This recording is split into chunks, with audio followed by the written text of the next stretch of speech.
This is Jocko podcast number 382 with Echo Charles and me, Jocko Willink. Good evening, Echo. Good evening. The Congo's recent independence from Belgium had triggered a secession crisis by one of the country's most mineral-rich and wealthy provinces. It led to an opening for the Soviet bloc to exploit rebellions among local tribal factions. The U.S. saw the country as a strategic geopolitical necessity against communism, which meant the Congo was turning into a superpower battleground. The U.S. feared that losing influence in the Congo was the next step to losing Africa. The CIA had sent me to the Congo to conduct a clandestine operation under as deep a cover as possible while still enabling and sustaining the conduct for a successful mission. The suits in Washington recognized that the communist rebels needed to be contained. The strategy was to cut off their supply lines and strangle their resource base, which would require battle-tested and seaworthy hands. And the world could not know we were responsible. We were holding back the line on insurgent, violent communism. It was the boiling years of the Cold War, and Africa was becoming a hotbed of potential dominoes that might fall the wrong way if we didn't pay attention. And as all eyes were focused on that other communist battleground in Southeast Asia, the U.S. government wanted to keep Africa involvement as quiet as possible and ensure that no one could find our fingerprints on this op.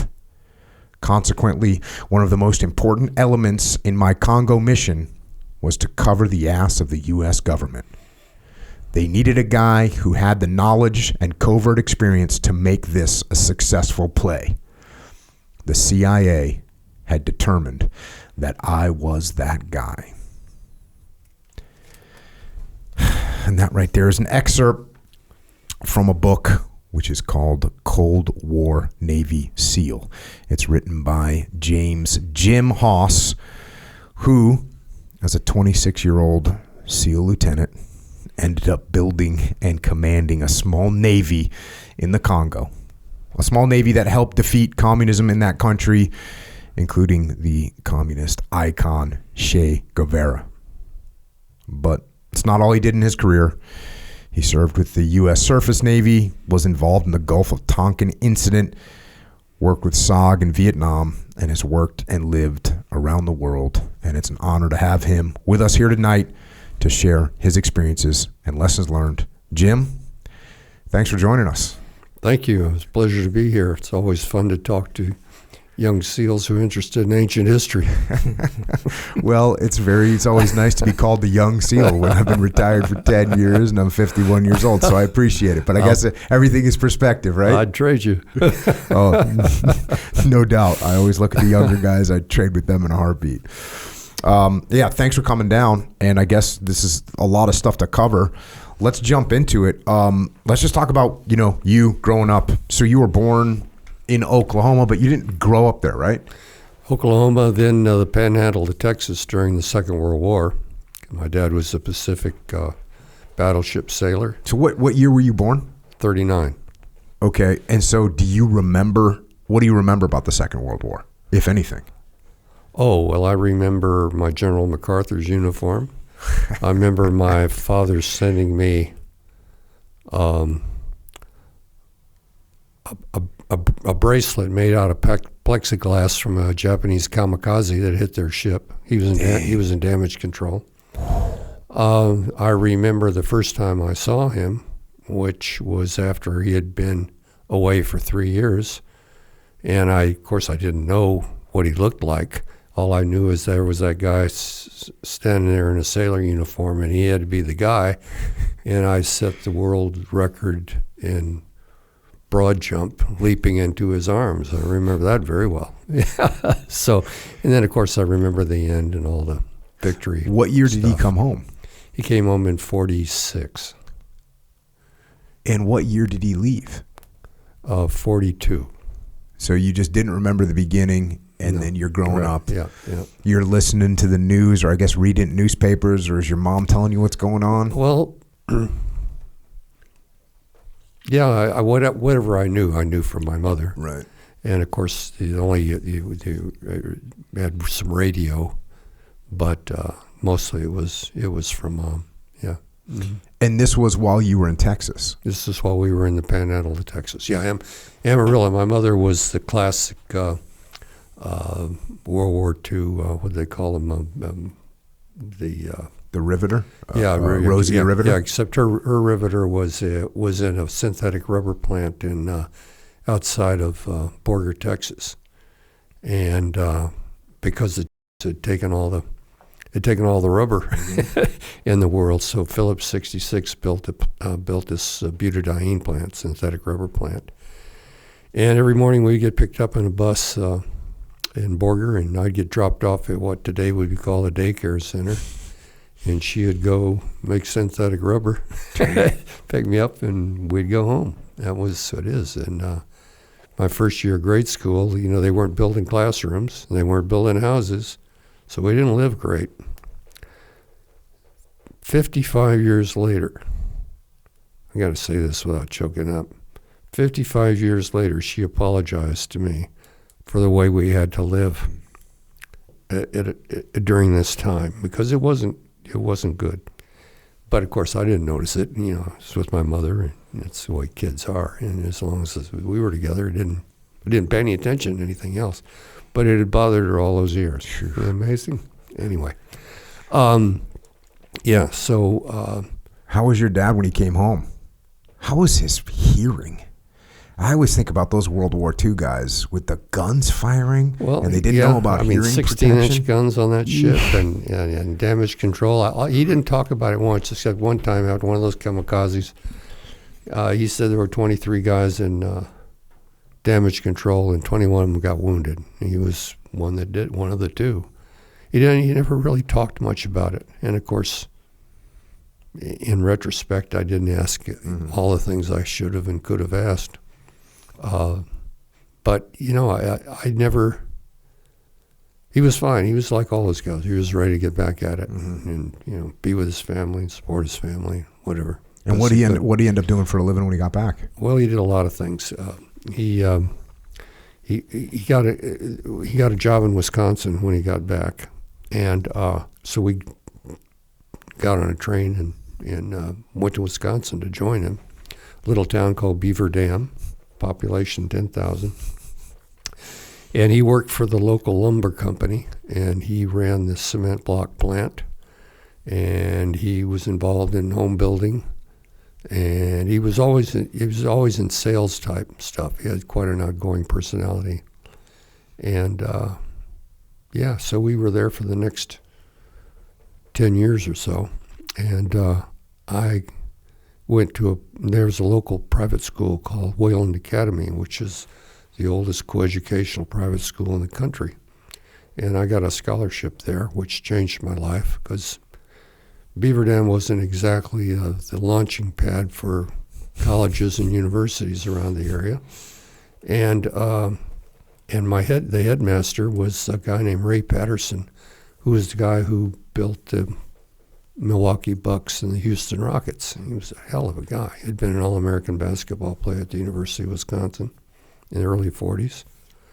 Had a huge influence on my life. He was a great man. So that was luck, and then that was all luck. And then we moved back to Texas when I was going into my senior year. So what year is that? High school. I'd be 56.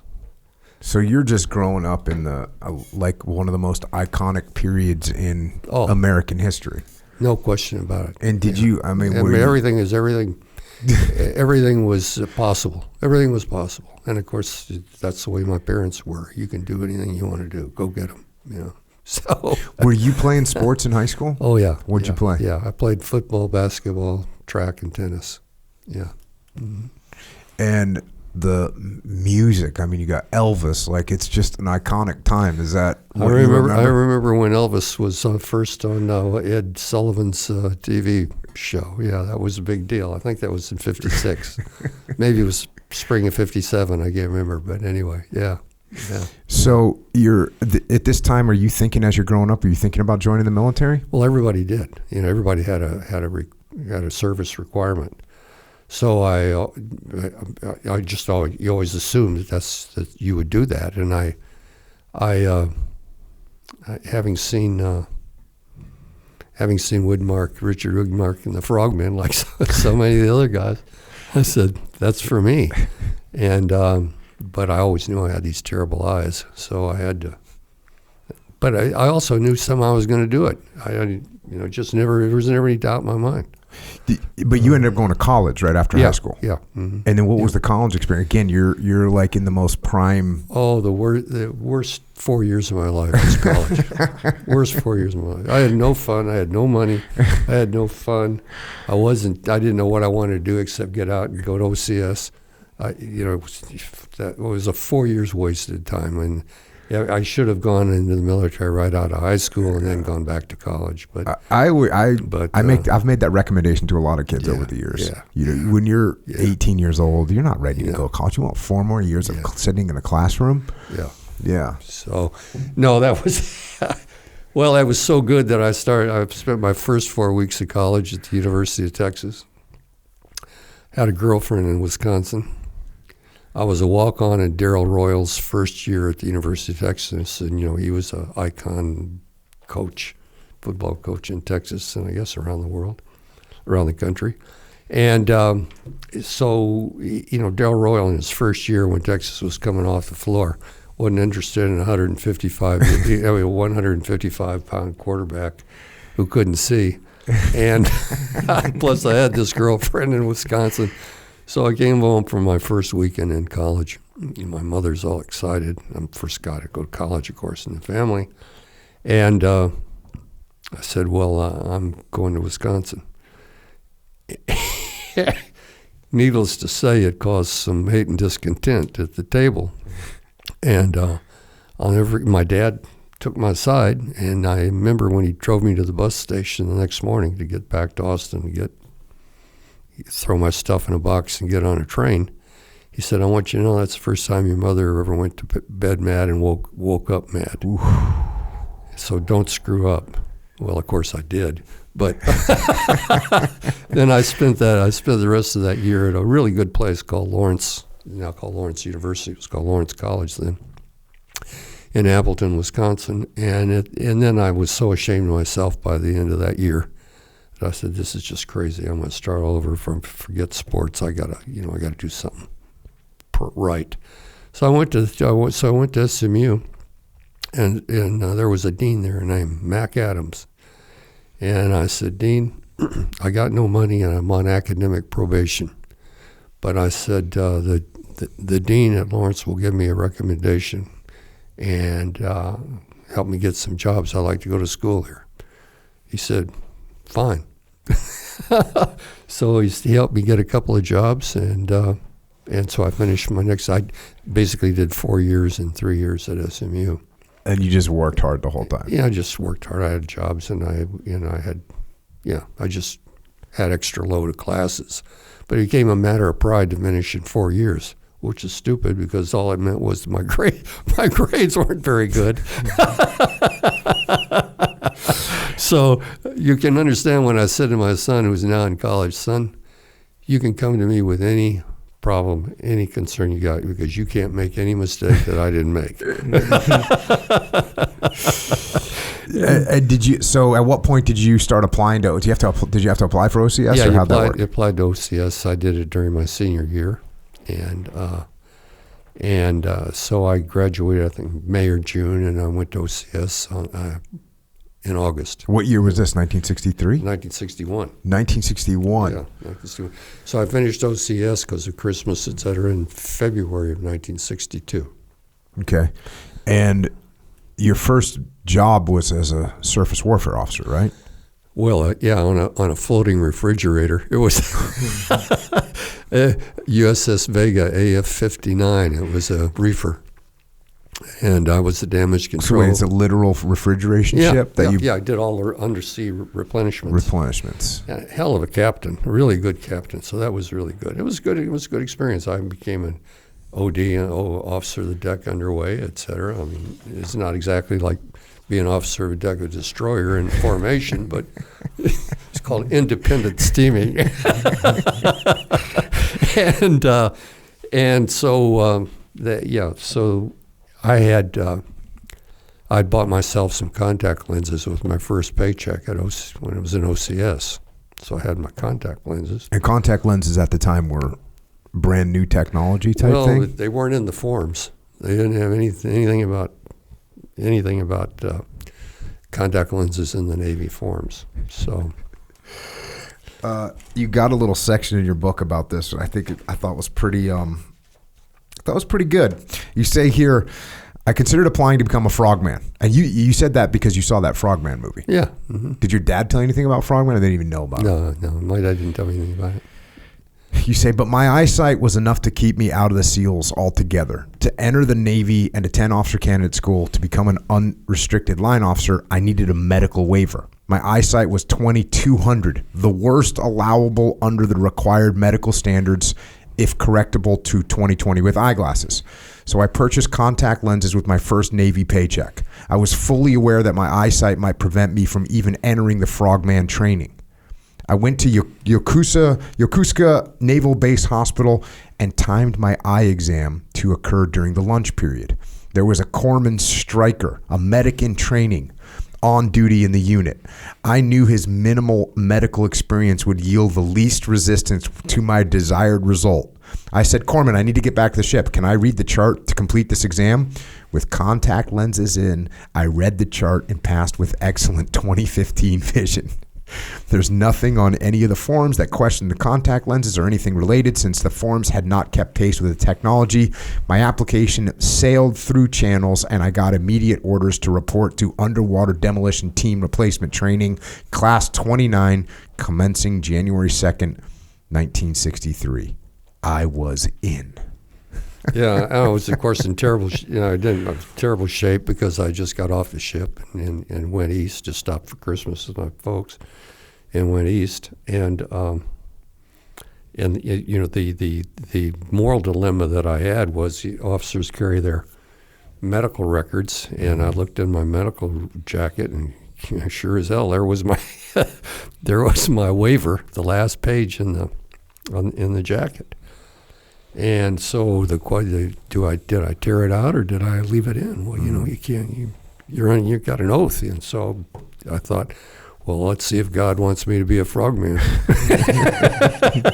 So I reported in over there, and they had a first-class diving corpsman, not a frog, first-class diving corpsman on duty, and he was receiving the medical records. So when you went in, you usually squat, jump, spikes, whatever, and you handed him your medical jacket, and he starts leafing through it, and he flicks the pages, and the last page with the waiver on it stuck to the previous page, so he didn't see it. So I thought, whoopee, I'm in. Of course, then I'm looking at everybody through my contact lenses, and so we started the training. And we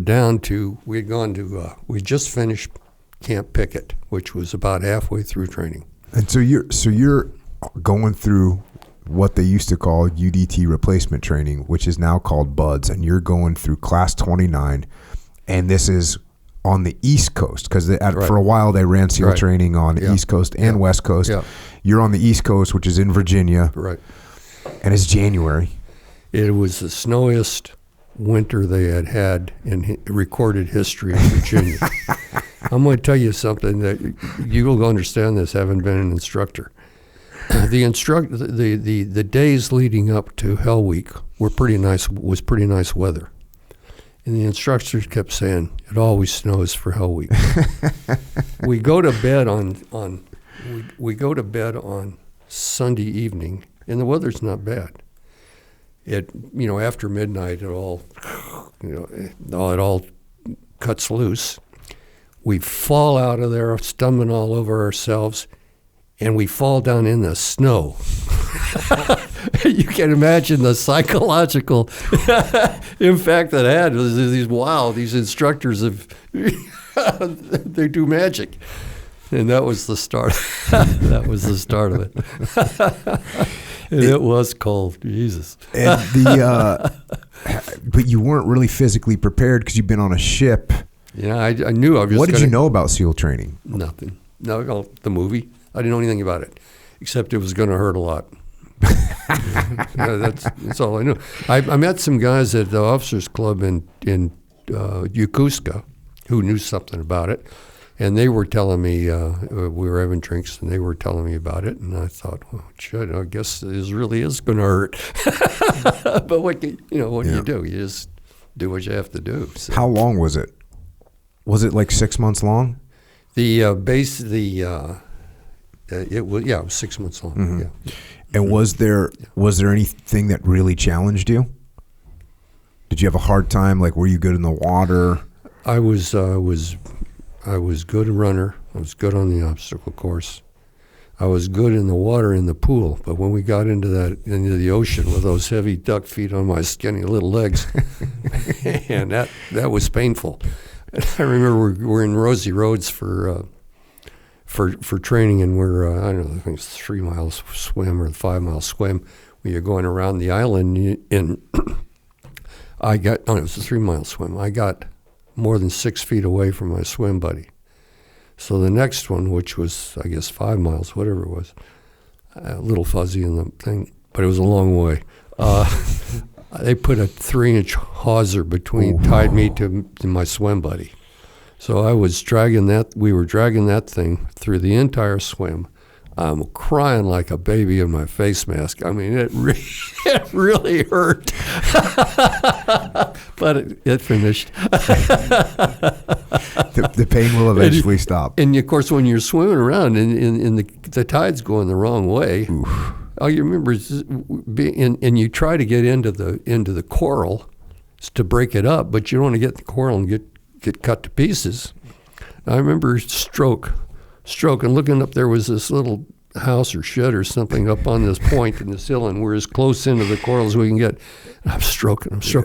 and that place is staying exactly the same place. Yeah. We did our 5.5 nautical mile swim just in Coronado, just down and back. Mm-hmm. And I remember, you're like looking at whatever, some marker on the beach, right, and it's just not moving. It's just not going anywhere. You're like, why is this taking so long? You're thinking it's the current. You're thinking it's the wind. You're thinking it's your swim buddy. It's like, no, it's just going to be a long, arduous time. And by this time, the instructors found out that I was going to be coming back to be their boss. So that took place because they found out about your vision. Oh, right? yeah. So talk us through that. Oh, yeah. So they found out about my. We finished Camp Pickett. We're halfway through the training, and I get called and we're down to the hardcores, pretty much the hardcores, And so I get called to the instructor's hut, and the funniest guy there ever was in the SEAL teams, a guy named escapes me now, a hell of a guy, and he says, "Mr. Hawes, how many fingers am I holding up?" I thought, whoa, uh-oh. And he said, "They want to see you back there in officers' country." So I go back, come to attention, face to face with the guy whose job I'm subsequently going to have. And he says, "Okay, Hawes, what'd you do?" So I told him the absolute truth. That's all I could do. He's shaking. I'm telling the story. He's shaking his head. And he said, "Well, you might be eligible for a court-martial." And I said, "I don't think so, sir. I didn't say anything, and I didn't sign anything." And he said, "Well, I don't know what's going to happen, but you got to get over and get to the ophthalmology department right now and get an exam." So I go over to the ophthalmology department, and the doctor says, "Oh, I'm glad to meet you. You're a medical phenomenon. You've gone from 2200 to 2015 in less than a year. Bureau of Medicine wants to know about you." And I said, "Well, it's actually the way it is, Doc." And he said, "Well, we've got to give you." I said, "I got contact lenses," and he said, "Whoa, okay." And he said, "Well, I don't know what I can do about that." And I said, "Well, Doc, you got to do something. That's not good enough. You got to do something." He said, "Well, let me give you an exam." So he does the exam, and sure enough, I'm 2015. And he said, "Well, I don't know what to say. You're 2200. And I said, "Doc, you got to say something. You just got to say something." He said, "I can say you're extremely well adapted for contact lenses." I said, "Say it."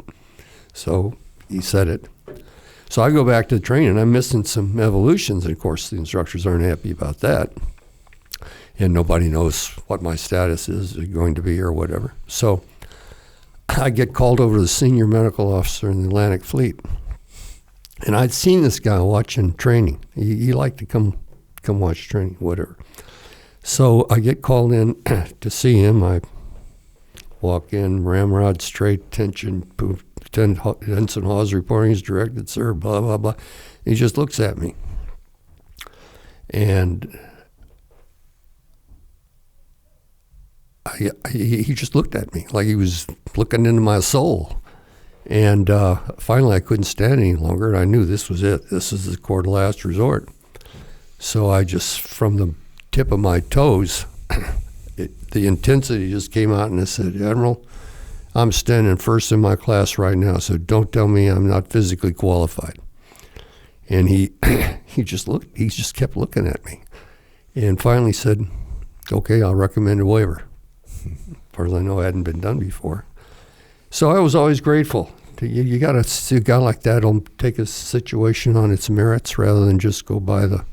Yeah, that was good Navy. Mm-hmm. Yeah. Anyway, so that wasn't the end of it though, because in those days, the Navy wouldn't let the SEALs do their own training, because the SEALs were the frogs were the orphans of the Navy, unwanted orphans of the Navy, and so I get it's run by the Naval Amphibious School, which is run by a captain, a four striper. So I get called over to the captain's office, and this is a regular fleet guy. Yeah. Oh, yeah. So I get Ensign Hawes report is directed, sir, and he said, okay, what'd you do? So tell him the story. He's shaking his head. He said, well, I have a recommendation here for a waiver that I can forward either approved or disapproved. How would you like to come back as an instructor? I said, Captain, I'd love to do that. After I've operated a couple of years, I'd love to come back as an instructor. He said, I don't think you understood me, Ensign. I got a waiver here that I can forward either approved or disapproved. How would you like to come back as an instructor? I said, I'd love it, Captain. So the award came down. I went to jump school. You don't have to be able to see to jump, as you know. And then went to underwater swim school. And the diving medical officer there wasn't going to allow me to complete underwater swim school because I had contact lenses. I said, Doc, I'm not trying to hurt myself or anybody else. I went into a chamber, went down to 200 feet with my contact lenses in. It doesn't matter. Well, you're going to do it. So I go to see the XO, and the XO is an ex-frog. I said, don't worry, Jim. By the time we'll request a waiver, by the time they act on it, you'll be finished with the training. So did you pretty much wear contact lenses all the time? All the time. And they never fell out or? One did one time. And no factor? No factor. Did you carry a spare? Actually, it was what we were doing around the world in Hell Week. Okay. And a branch just picked it right out. I'm glad they had the lens. Otherwise, it got my eyeball. It just picked it right out. But it didn't matter. I had another set. So what's around the world? During Hell Week, we had this exercise where we took the boats, we went through all canals, we went through all kinds of mud flats, all kinds of whatever stuff around the world. He ended up, as I recall, back in the bay paddling into the whatever. But it took most of the night. Yeah. Okay. In Coronado, what they do is they launch you into the bay side of of Coronado. Yeah. And you carry the boats over there, go through the mud, then you launch, and then you paddle all the way around Coronado, all the way back out the channel, out into the ocean, and then back, and you come into the beach. Oh, but it takes like 6-7 hours. Yeah. And people are falling asleep, and it's usually pretty late. I mean, it's maybe 2 or 3 days in Hell Week, and it's a little bit like you get time away from the instructors, so people are falling asleep and. But yeah, it's just a long. I really almost can't remember. I mean, I can only remember bits and pieces of it. It's like your mind's so far out of gear by this point. You just people are hallucinating stuff and seeing stuff, and probably not the best time to lose your contact lens. Oh well. So then you come back. So you just graduate from training, and then they send you right back as an instructor. Yeah. So then we're down in Puerto Rico during and doing these long swims and all that stuff, and And the instructors find out. Of course, they always find out.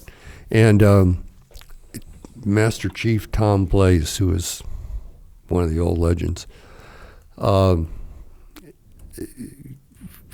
said to me, "Mr. Hawes, I'm going to make it my mission to make sure you deserve to be my boss."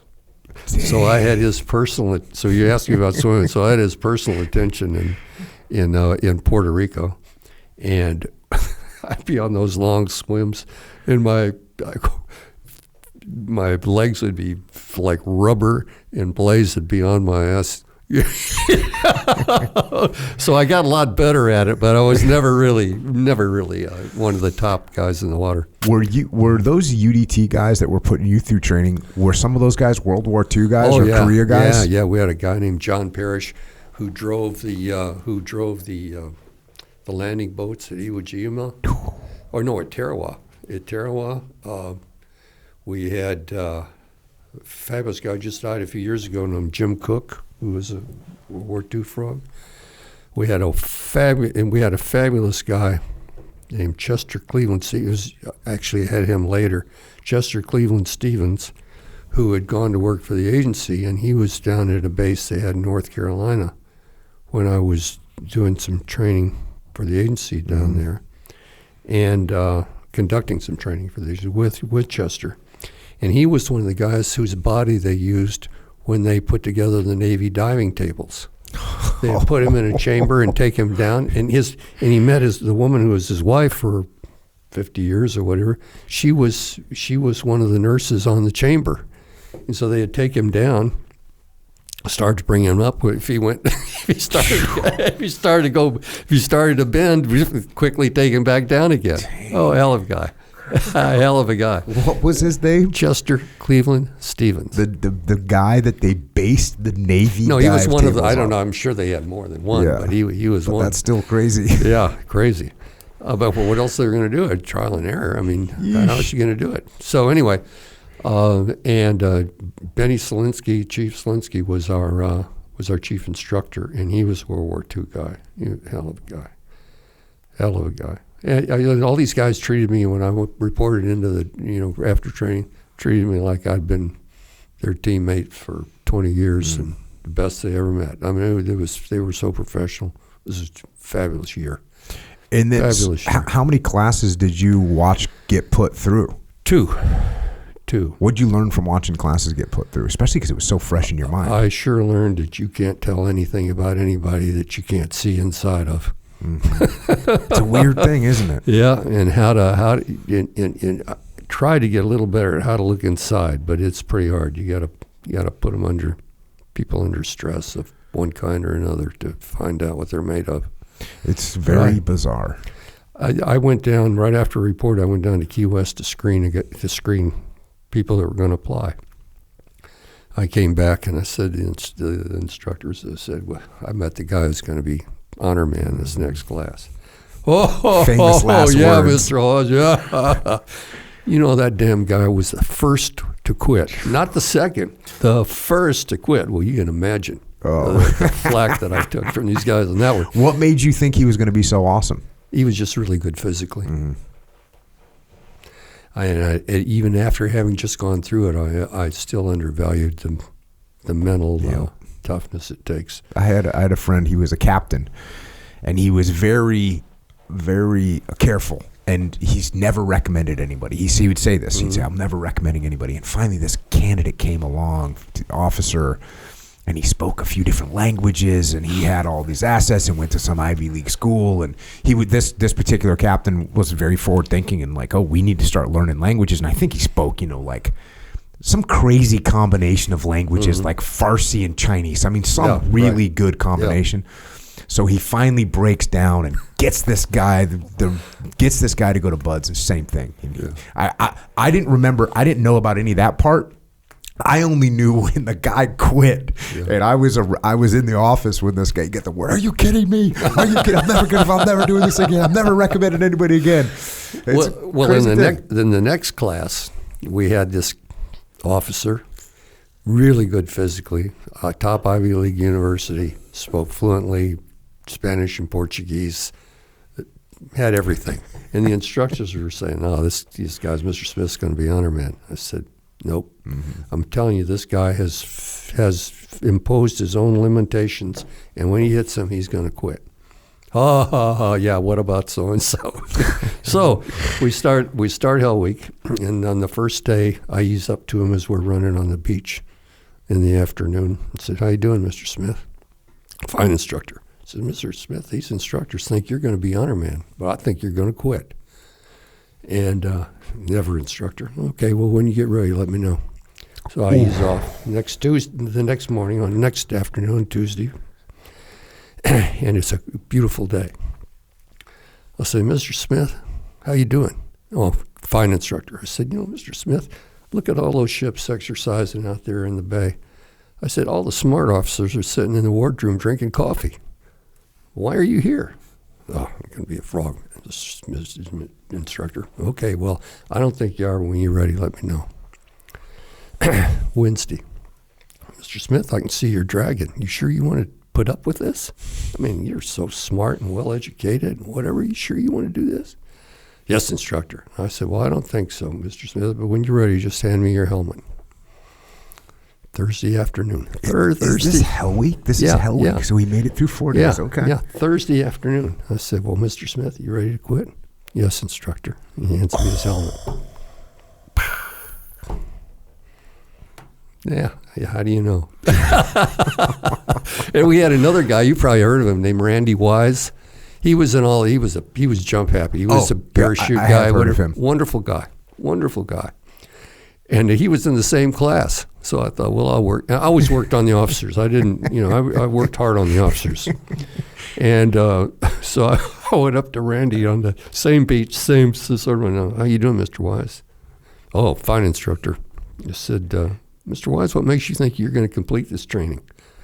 He said, "You did, instructor." So I left him alone. We became great friends. Now, this is so are we in 1963 right now? We're in 1963, yes. So what do you know about the SEAL teams versus going to a UDT team? Well, I just see these guys in the chow hall. That's all. I don't know much about them because, after all, remember, all they did basically was take the secondary missions of the UDTs to make them the primary mission of the SEALs, and everybody was going through the same training. So there was no, it was kind of like, how do you go? How does the Navy get more appropriations? Got it. Particularly in the aftermath of the JFK thing for special warfare and so forth, and the Navy looked around. That's why Ben Milligan's book is so instructive. Yeah, it's just great book. Great book. Yeah, and it's also why I don't believe there'll never be another admiral in charge of SOCOM. The regular Army's got it. Really? Oh, and SOCOM will be diluted. They can't stand themselves. It's culturally they can't stand themselves. They have to be big Army, big regular Army. They can't help it. And to some extent, the Navy is that way, but less so, thank God. Otherwise, we wouldn't be around. We wouldn't have got to do what we did. But the cultures are such that they can't stand. Well, look at how long the Marine Corps fought. Yeah. Before they finally came around, because they had to. There was too much pressure on them. Yeah. So, well, that'll be interesting. It seemed like they have a little bit of a rotation going on for the SOCOM commander. Well, I think they did. We'll see if they continue. I'm just skeptical, okay? Because I've spent I never got to really work much with SEALs. I was always kind of the Lone Ranger, and always we were there, and everything was so politically sensitive. We were always talking to these guys at headquarters, and the guys at headquarters think they're at headquarters because they're smarter than the guys in the field. If you were as smart as I am, you'd be here. You wouldn't be in the field. I mean, look at Vietnam with Lou Conine, the guy had worked with Ho Chi Minh. He wouldn't get listened to. I talked to Jocko Richardson, who was chief of station during the Diem coup. I knew him. I talked to him. He said, we told him, you don't get rid of him now. We got nobody to replace him. Mm-hmm. We can get rid of him anytime, but don't do it now. And of course, the glorious elite determined otherwise. And what do we have then for the next? And we were there. So what did they have? 5 new governments in the next 6 months, all of which we were there, some of which during the demonstrations were targeting us with the White Elephant in Da Nang. That was also another lesson that I got for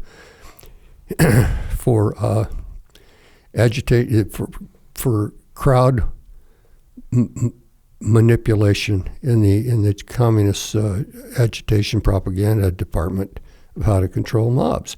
We stood up there on the 3rd floor. There's only 3 floors in Bagdang after one of these changes of government, and watching they got this crowd of people whipped up, and they were going to come in, and we had everything burned, and we weren't going to fire until they started coming up, from the 2nd floor, and we're looking down on this mob, and you see 5 guys. It was right out of the manual. Mm-hmm. 5 guys manipulating this crowd. So if you know what you're doing, it's easy because the mob's got no mind. Right. Just need someone to push them in the right direction momentarily, exactly. And they follow each other. Exactly. Yeah. So you get so how long? You do 2 classes. You're there as an instructor for 2 classes. Are they? How many classes are they doing a year at that time? Like 2, how long did that take? 2. Okay, so you're there for basically a year. I wasn't there for the full 2nd class because How long was it until you got orders to UDT 21? Oh, of course, I would go to work on that immediately. So I went over. I wanted to see Ken Wolf, who was the lieutenant commander in charge of 21. I said, Mr. Wolf, you need operators. I want to operate. Get me a waiver. He said, sure. So he separate chain of command. So boom, he got me a set orders. In come the orders. Phone rings.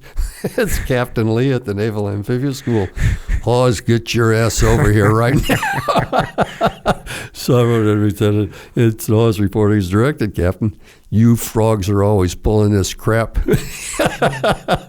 We got a deal. You're an instructor. I'm getting these orders canceled right now, which he picked up the phone and did. 4 stripes, 2.5 stripes. But the waiver was on the books. That was the key. The waiver to be an operational frogman. Yeah, the waiver was on the books.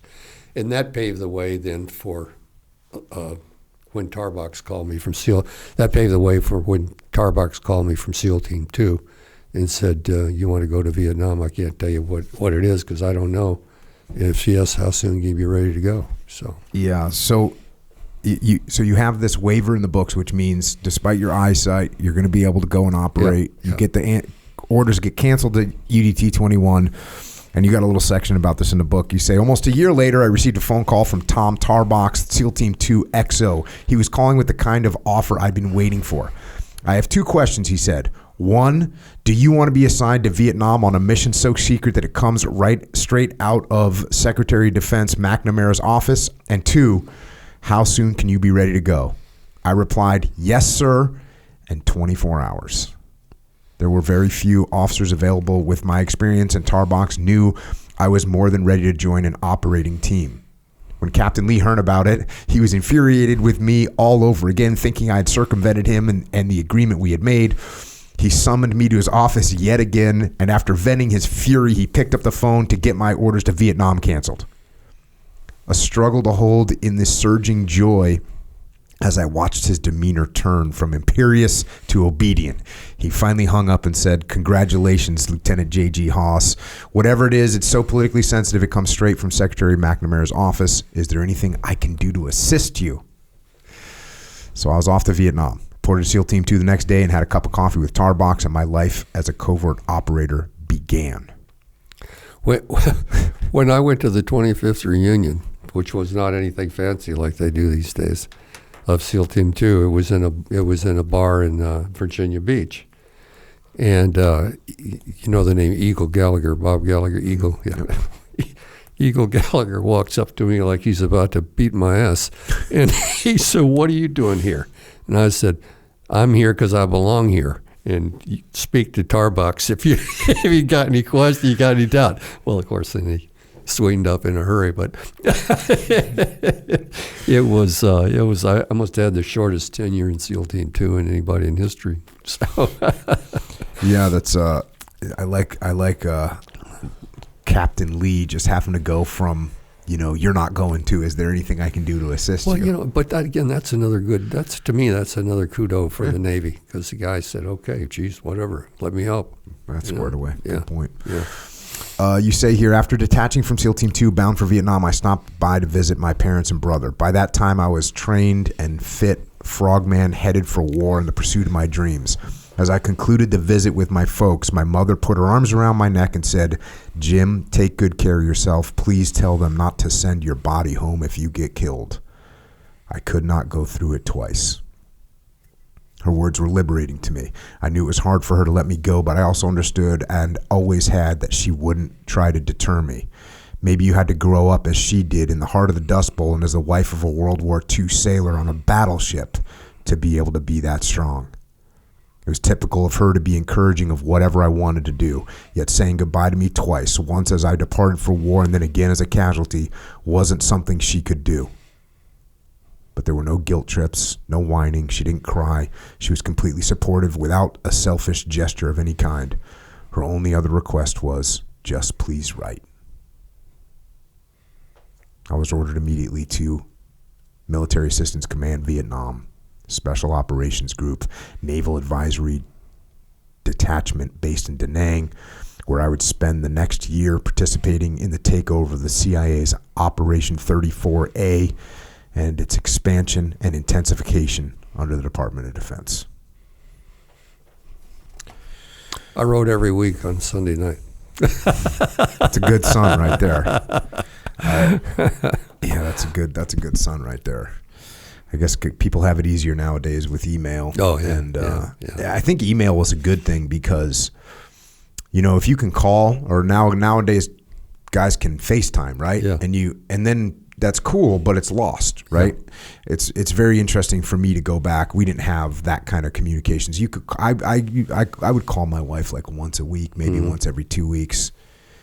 In fact, we had BTF Tony, who was one of my friends, and he remembered he came into my office and he's looking over my shoulder. I have an email from my wife. It says something like, I haven't heard from you in a month. Is everything okay? He just looked at me and said, what's wrong with you, dude? Write your wife.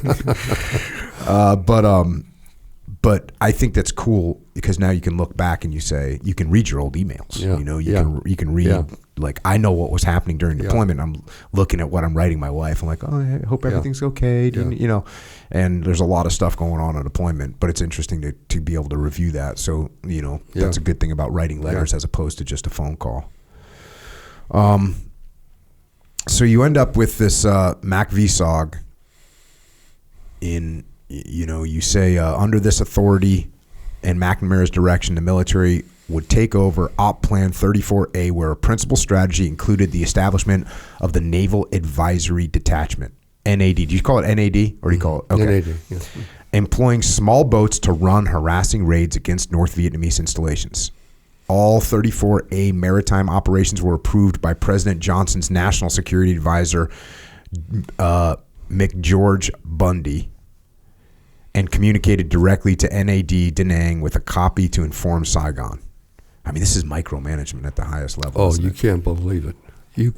As we go on, you'll hear why I made the comment before about headquarters mentality. Yeah. Jesus. Yeah. Well, McNamara was the worst. Yeah. And Johnson, those guys were just absolutely horrible. Yeah. Targeting was done in a vault at Bac Dang. It means white elephant in Vietnamese. Where the intel was secured, ops planning took place, including proficient aerial photography, interpretation by a Navy intel lieutenant who's an essential part of that mix. The SEALs took part in the planning of the operations and conducted the training of the raiding teams, which were made up of South Vietnamese Navy personnel. I was assigned as training officer and assistant operations officer to help run the operation. So you're... The only way that could happen is that the Navy had no idea. The Navy was told to send somebody with these qualifications. It wasn't told about rank, no told about nothing. Because I got relieved by, I was still a JG, I got relieved by a full lieutenant and a lieutenant commander. Mm-hmm. Same job. Mm-hmm. So the only way I got that job as a JG is because the Navy didn't know what it was all about. And what year is this? This is now, are we in 1964? 64, yeah. Spring of 64. You show up there, And actually, you say this is pretty interesting. Since there were no precedents, no manuals, no procedures for what we were doing, the learning curve was dramatic, and we were only limited by imagination of what we could make work. Our group was plausibly deniable, clandestine operation, and needed to stay that way. We had to not only avoid our own media, but the International Control Commission, the ICC, a group of 3 inspectors representing Canada, Poland, and India, who were tasked with monitoring aggression in the region. An important part of my mission was to avoid the ICC because the North Vietnamese were protesting our raids and trying to bring international public attention to our actions, while Secretary of State Dean Rusk repeatedly and publicly denied our existence. Mm-hmm. So what's your op tempo like? Like, what's going on? Like, what's a day in the life for Lieutenant J.G. Hawes in this 1964 in Vietnam? I was a training officer, okay, and assistant ops officer. So with respect to training, this detachments came out from SEAL Team 1 to actually do the training. Irish Flynn, our first admiral, was the first OIC of that training detachment that I met, and he was relieved by Maynard Wires. I don't. You ought to know that guy, and you ought to get him on. Open invite. Let's make it happen. He's got history like crazy, and he was a hell of an officer. And so they were running the training of our individual teams, and we had, as I recall, six individual teams composed of Nungs, not mixed. Couldn't mix them. No. Nungs and Vietnamese, and we had them isolated in camps 1 mile apart along China Beach. So this is the same area that Meyer later occupied after NAD was gone. And this was all taken over by SOG CNC. And they talk about Marble Mountain. Yep. Marble Mountain was the southern end of this whole complex. That's where I learned to rappel. Where did I learn to free fall? The couple of chiefs got a helicopter and said, "Okay, here's what you do." Blah blah blah. And we got it up, and that was in Vietnam. Yeah, I was you in went Vietnam. to free fall school in Vietnam, which was just a couple of chiefs throwing you out of the airplane. Which is on China Beach, right? Safety third. Yeah, exactly. Anyway, so we had these six teams all along here, which would then go do the raids in the north. And I would, if I can remember the op tempo correctly, because we definitely accelerated it from what it had been, probably twice a month, but not always a team, but always the boats. Because we got there, the Navy had no small boats. I am not exaggerating. No small boats. So the only 3 boats that we had were the Swifts. And they were brought there by the CIA because they were really good boat. But the CIA mostly was doing junks. They get fishing junks, which they felt were more had a less chance of being observed, and so they would modify fishing junks and send their teams up before we took over. And then we had the Swifts, but they none of this could do the kind of harassment of the coastal installations, which could be done with the Nasties. So to the Navy's credit, they bought the best boats in the world from the Norwegians, which were the Nasty PT boats, and they were 95 feet long. They made 45 knots. You could go all full to all reverse, just like that. High-performance Napier Deltic diesel engines that you couldn't even be in the engine room. They had such a whine, whatever. And they were terrific boats. And so those started going up 2 or 3 times a month. And those were the boats that were causing the irritations to I don't pretend to be able to say how valuable what we did really was. And I'm not sure anybody can. If they said they could, I'm not sure I would believe them. It's reasonable to assume that we tied up a lot of North Vietnamese assets because we were a pain in their butts. How actually destructive we were, I'm not sure. A couple of times he got really lucky and did some real good stuff. One of those was just prior to the Gulf of Tonkin incident, and following up that one that was quite successful, we the boats went up to do Han Mat and Han May and Han Nu, which were islands sort of in the roads leading to the Haiphong Harbor. And of course, Haiphong Harbor was sacrosanct. Let me tell you how sacrosanct they were. When I arrived in Da Nang, Green, Lieutenant J.G., and I said, okay, let's look at let's look at the intel. And so there was 2 dredges, Port of Haiphong. If they're out of action, the Port of Haiphong silts up in 6 weeks. So, well, this is easy. Let's go get the dredges. Oh no, can't touch the dredges. Never touched the dredges the entire war. Why is that? Well, I don't know. I think it's criminal, but I don't know why it is, because it was our. I think it had to do with the headquarters genius concept which McNamara describes himself later on when he's trying to excuse all he did wrong, by thinking that we were going to increase our pressure incrementally to the point where Ho Chi Minh would say, okay, ouch, we're done. And so I think part of the incremental approach was to allow them to continue to have access to Haiphong Harbor, and we would impose the punishment elsewhere. Mm-hmm. Okay, that thinking doesn't make any. That logic doesn't make sense to me, but I can't think of anything any better. Yeah. Because that's where all the Soviet stuff came in, a lot of the Chinese stuff came in. It was just terrible. You know, I wrote a book called Leadership Strategy and Tactics, and in that book I write about something called the iterative decision-making process, meaning, hey, we take a little step in this direction, and then we see what the results are, and if it seems like we get good results, we go a little bit further in that direction, and if we see more good results, we go a little bit further in that direction. If we see, oh, that didn't work the way we want it to, we make adjustments. And it's the way I always made decisions. I always... I don't need to make a big giant decision. Right. I can make a little one, and I can make a little one and make adjustments.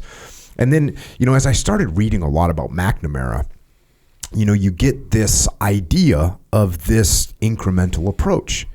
And I started thinking to myself, like, hold on. Well, if I was McNamara, maybe I would have been thinking the same thing. I'm going to make these small steps. Why was McNamara's incremental approach, why did it turn out so bad compared to what I did my whole career, which was this iterative approach? They're basically the same thing. And it didn't take me very long of thinking about it to realize why. Because the key component of me making a small decision is to pay attention to the feedback and make adjustments when it doesn't work.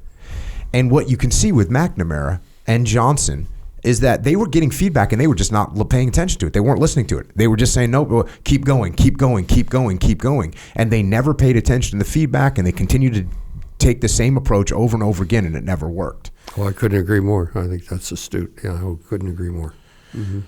They didn't understand will. They didn't understand the will. And these guys are such compromisers. They just didn't understand the will. Yeah, and I think we're seeing that. People ask me about the war in Ukraine right now, and it's a test of wills. And that's the thing, when you go to war, the only reason you're going to war is you don't know who has the stronger will. Because if you knew, you wouldn't go. Mm-hmm. If you look at someone and go, yep, they're going to go, and they're never going to stop, then you say, hey, this isn't a good thing to engage in. And so who's got the stronger will in Vietnam? We thought after the Battle of Ai Drang, like, oh, we killed 150 to 1. Mm-hmm. We're going to beat them. We got air power. We're going to beat them. We didn't realize that they didn't care if they lost 150. They didn't care if they lost 150,000. They didn't care if they lost 1 million. Well, that statement right there applied to Ukraine. The simple arithmetic of Vietnam, when Westmoreland every day at 4 o'clock at the infamous 4 o'clock volleys would talk about body counts, and the so-called strategy, which was no strategy, but was the closest thing I guess they had to a tragedy, was attrition.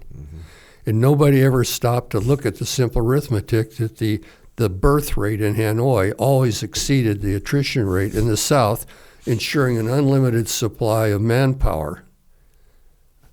And it's the same thing. And right now, the Ukrainians are brave as hell. But if Putin's prepared to sacrifice all the Russians that it takes, which all indications are he will, he'll grind them down. They can't win. He'll kill. We'll fight to the last Ukrainian. Yep. Yeah. And this is what we don't know. We don't know if the Russian population says, "Hey, you know what? I'm not sending my kid, or I'm not going to go." And if that happens, things could go the other way. History doesn't support that. That is true. The Russians just cinch it up another notch, and the Russians know how to suffer. Yeah. But you get, in the end, it's a test of wills that you don't know what the answer is. You don't know who has the stronger will. I mean, look, the Ukrainians obviously have an incredible will. It's their homeland. It's their houses. It's their country. They're going to have an incredible will. But at the end of the day, you're going to end up with this, if you end up in an attrition fight, and the Russians can keep pouring bodies at it, it's terrible. Maybe what we ought to do is take all of his resources and put them into stockpiles and caches in various places. So invite the Russians in and let the Ukrainians go at them with guerrilla activities. Because I have been very surprised that the Ukrainians didn't go into that already. Yeah. I mean, they have well-trained snipers. They could kill 100 Russians a day just without engaging them in any attrition, ground, force on force, peer-to-peer combat. Well, it doesn't make sense to do that. So they're going to figure, I mean, it seems like they're going to have to figure that out. Is we can't beat them with numbers. We need to beat them with guerrilla warfare, and we'll see what they do. It'll be interesting. By the way, back to the dredges in Haiphong. I went back to Hanoi before Americans were allowed to go back, because I was working with a guy in Hong Kong, hell of a guy, and I was chairman of we built the first office building in Hanoi after the war, right next to the Metropole Hotel near the What year was Opera that? House. This would have been, early 90s. Okay. Makes that, I have to think about that, but yeah. It was before Woodcock went there and did the whatever. No, that was late 70s, wasn't it? Yeah, I think that was in the 70s. Yeah, so it would have been somewhere in the 80s, I think. Yeah, when I did that. Anyway, so I took a day off. By the way, Vietnamese at this time, everything was still raw. Vietnamese were gracious as could be because, of course, they had won, so they could afford to be, and the young ones were interested in building what they subsequently built. But during one of the days, I said, "You got to excuse me. I got to get a taxi and I got to go take a drive to Haiphong. I got to see those dredges." So I drove up there. There's still all kinds of bomb damage all over the place. I look over at this narrow gauge railroad. That's where all this stuff was coming down. A narrow gauge railroad. So much the stuff's coming because the roads weren't any good. A couple of bridges were still damaged, but the narrow gauge railroad was just. I mean, I kept saying, how could they move all this tonnage? How could they move all this stuff south? How could they move? And if you were paying any attention at all, I mean, it's like the story. I don't know. I'd like to, if I could be here in a couple of more days, I would see Ron Bell, who's going to be here for the Old Frogs and Things that Bill Schultz does. And because he's reputedly the first SEAL that went into a tunnel, that went into a Coochie tunnel. I don't know if this is a true story or not, but and supposedly Bell came out of that tunnel. He said, "If these guys are prepared to live like this, there's no way we're going to win." Yeah. And that would have been about 66 or 67, probably. So were the barges still there when you went there? Yeah, there were the two dredges. I mean, it's Same incredible. two dredges. Yeah. It was incredible. Anyway, so we took them back to Haiphong, Han Mei and An Nu. So they were in the sort of the roads. So when we hit Nanyue and did some damage, I think that it provoked some kind of a retaliation. Now, what the retaliation was, I'm not sure whose story I believe, but they were really that's what led. Then after that came the Gulf of Tonkin incident. Yeah, you say up here, when we sent the nasties up there knowing they'd get the job done quickly, these islands are in the direct path to the entrances to the harbor, and hitting them could have been considered a threat to the harbor itself. We came in fast and hit the targets hard and successfully. When we finished, North Vietnamese patrol craft came after us with a fury, chasing us back down toward Da Nang. Our boats outran them somewhere north of the 17th parallel. Those North Vietnamese boats that were chasing us that night were the ones that allegedly attacked the USS Maddox and the USS Turner Joy. And our attacks on them most likely triggered their strategy to engage the U.S. in retaliation. What happened with us and the Turner Joy and Maddox on that night would result in the joint congressional Tonkin Gulf resolution, which authorized President Johnson to escalate U.S. military efforts in Vietnam. No, young Jim Hawes would not have attributed any nefarious motives to those decisions. An older and more cynical Jim Hawes would attribute it to selfish political reasons. So, and I wish I knew the truth. So I'm going to read this section here. You say younger SEALs, which I am one, cannot appreciate the atmosphere in those days. The Frogmen and early SEALs were barely tolerated by the traditional Navy, and 34A was the most politically sensitive operation in the country. Ignorance and disinterest in covert operations, along with security compartmentalization, made it inevitable that the Navy would appoint an officer in charge with no training, no experience, no interest in a vessel smaller than a destroyer. So you're dealing with this guy. And all that you were doing there, you say, but dealing with that was part of what I had to go through in Vietnam in order to be prepared for the Congo. There I learned the clandestine art of plausible deniability and gathered the experience that led me to build and lead a mercenary navy for the CIA. I was incredibly lucky. I was being paid to do what I would have done for free. This is just a little bit of information here. You say, while I was learning covert ops on the job in Vietnam, the Cold War was heating up in Africa. What preceded my arrival in the Congo was an extraordinary effort that included the talents of an American operator, Geordie McKay.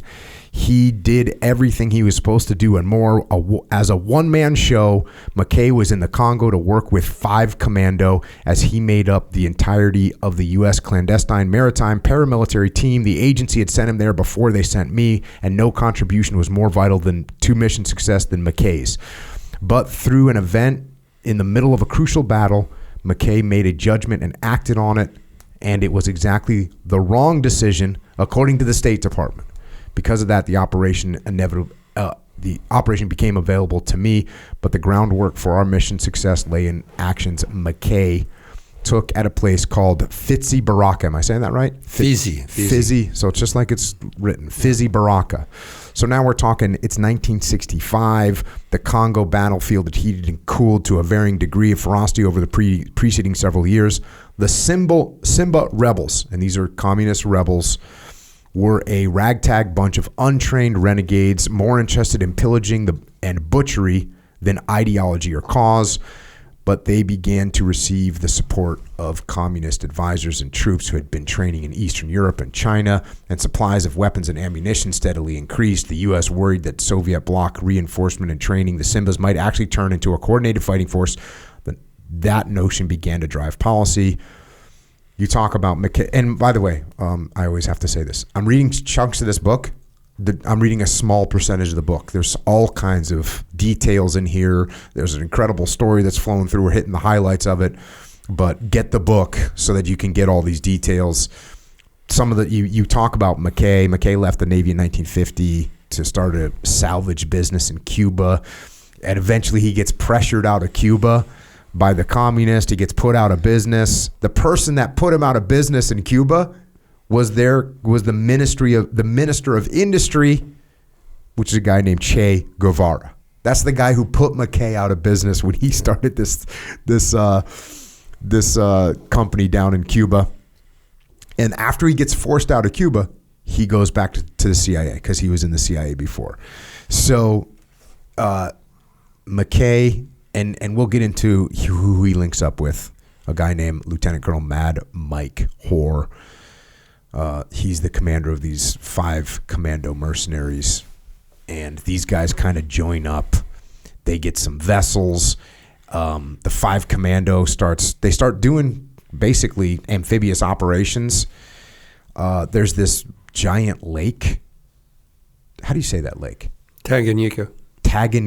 So Tanganyika. Tanganyika. I'm going to brutalize that one. 450 miles long, 50 miles wide. Tanganyika. Second deepest lake in the world. And it's actually in between what 2 countries? It's between, on the one side, it's Tanzania and Burundi, and then Eastern Congo. And it divides those 2 countries. So they have, they're running operations to try and suppress these rebels. And you say this, during the assault, McKay would make a significant difference in the war, albeit by making a conscious decision that would contravene the CIA instructions. He wasn't supposed to be in the fight. The State Department wanted no U.S. fingerprints on the operation, and plausible deniability was the purpose behind using 5 commando boat crews. If a mercenary were killed in the Congo, so be it. But if an American turned up shot and dead there, particularly an ex-Navy personnel, it would be much more difficult to ignore and whitewash away. McKay was the only American officer involved in the planning, training, and preparation of this operation, and despite CIA instructions, ultimately the only one who unexpectedly ended up engaged in combat. So they're doing this big amphibious operation. And again, get the book. There's really cool details about it. They do this amphibious operation to land troops on the beach. They get resistance when they get on the beach. They can't really get off the beach for a while. And they're pinned down. And you say this, as 5 commando forces took casualties, they became bogged down. Around H hour plus 3, the attack started to stall. These guys are short on ammunition. And over on the left flank of the landing beach, there was this church. And in the church, there was some snipers, apparently, that were really reaping havoc on the 5 commando guys. And so you say this, McKay went to the captain of the Ermons, and this was the ship that they were using, a 5 commando mercenary under Hawes' command, and asked him to bring the boat around and also to get someone on the 75 millimeter recoilless perched on the stern. But there was no response. McKay, face to face and under fire in the middle of a battle, stared at a frozen captain who had gone gun shy. Without hesitation, McKay took control of the ship himself. He ordered the helmsman to steer the airmans parallel to the beach until they were approximately 150 meters offshore and only 250 meters from the gun nest. McKay called for a dead slow course with the engine stopped, and the Ermons began taking direct enemy fire. McKay ran to the aft deck and got onto the giant 75 millimeter weapon. He had bore-sighted and tested the rifle the day before so he could fire with accuracy. He loaded the recoilless, took aim, and fired the powerful weapon at the steeple where the hidden gunners continued to pin down the landing troops. His first shot was a bullseye. The heavy rounds inside of the recoilless struck the machine gun nest with a force that demolished the steeple. 2 bodies were flung into the air like a pair of rag dolls. As the nest was splintered and blown apart, the gunners were silenced. Lieutenant Colonel Hoare began to plan a breakout that would take troops into the interior from Fizi to pursue the retreating Simbas. He buried his 5 KIAs. The enemy count was 215. So this is like before you get there. And this guy, McKay, after this happens, he finds out that his father had died. His father was a cop, a New York NYPD detective. His father had a heart attack. He goes home. When he gets home, it sounds like they say, hey, look, you were out there doing what you weren't supposed to be doing. And they kind of don't let him come back to the Congo. The State Department wants you to be successful in your mission, but not break any rules. The CIA wants you to be successful in your mission and not get caught breaking any rules. How did he get caught? It's my observation. How did he get caught? Mike Hoare was the most notorious mercenary of the 20th century by far. You hear about Blackjack Schramm and some of these other guys. They were nothing compared to Hoare. They were nothing compared to Hoare. And I don't like Hoare, but I think he was exactly the right guy for the job. And we worked together just fine. I didn't like him because to me he was too much of a prima donna. And that's one example right there. He invited two American correspondents to this. Yep. And of course that was a no-no, but it served him well. And fortunately they were old style correspondents because they kept their word on not disclosing anything about American presence. But it was enough to get so that the State Department was able to find out, and so they just leaned on Africa Division, which would be more politically sensitive than the Special Operations Division. So it was really interesting. The Africa Division wanted, some of them, not all of them, of course, wanted to hammer him, and the Special Operations Division wanted to award him. And Bill Hamilton, our old frog father, was very instrumental in protecting Jordy. And so he went on and spent another 30, 40 years, and he didn't retire until his early 80s. So, but not in Africa. Meanwhile, as that's happening, you get orders. I think you get orders so that you can, your next assignment is to take a platoon to Vietnam. But you're still in Vietnam at the time. Yeah, I volunteered to take the first detachment to the Delta. So that call comes in. You say, "Hey, look, I'll go," and you say, "Hey, can you send me a replacement because I want to get back and start training with my it's a whole different type of operation, right. Of course." Yeah. Mm-hmm. So you say, "Can you send me a replacement?" And BUPERS, which is the Bureau of Navy Personnel, this is sort of the nightmarish bureaucracy that anyone would think of, this big giant organization that's, doesn't think of people as people but as numbers and billets. So you say, "Can you send me a replacement?" Well, they don't send you your replacement. So sorry, we can't. We just can't. It's too late. Can't do it. It's too late. So you wait. You're waiting. So I said, okay, I'll just get a half of a training session, whatever. But then your replacement finally shows up. Two replacements finally show up, and you're just, "Hey, welcome." One of the guys I went through training with, and you say, "Hey, welcome. Here's what we're doing." You say something along the lines of, and you've got it in the book, but I wish you guys could have gotten here a little earlier. And the guy looks at you and goes, I could have come anytime. I've been totally free.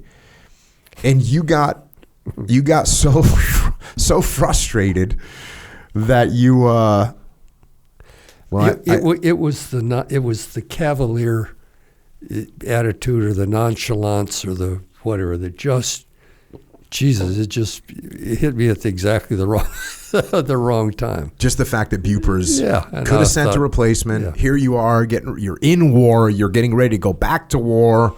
I just need a replacement, and they just didn't do anything about it. And here's this guy going, I could have come months ago. It doesn't matter. Yeah.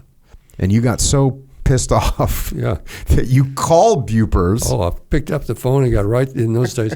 Went Saigon switchboard, Honolulu switchboard, right to BUPERS. I said, "My name is Hawes.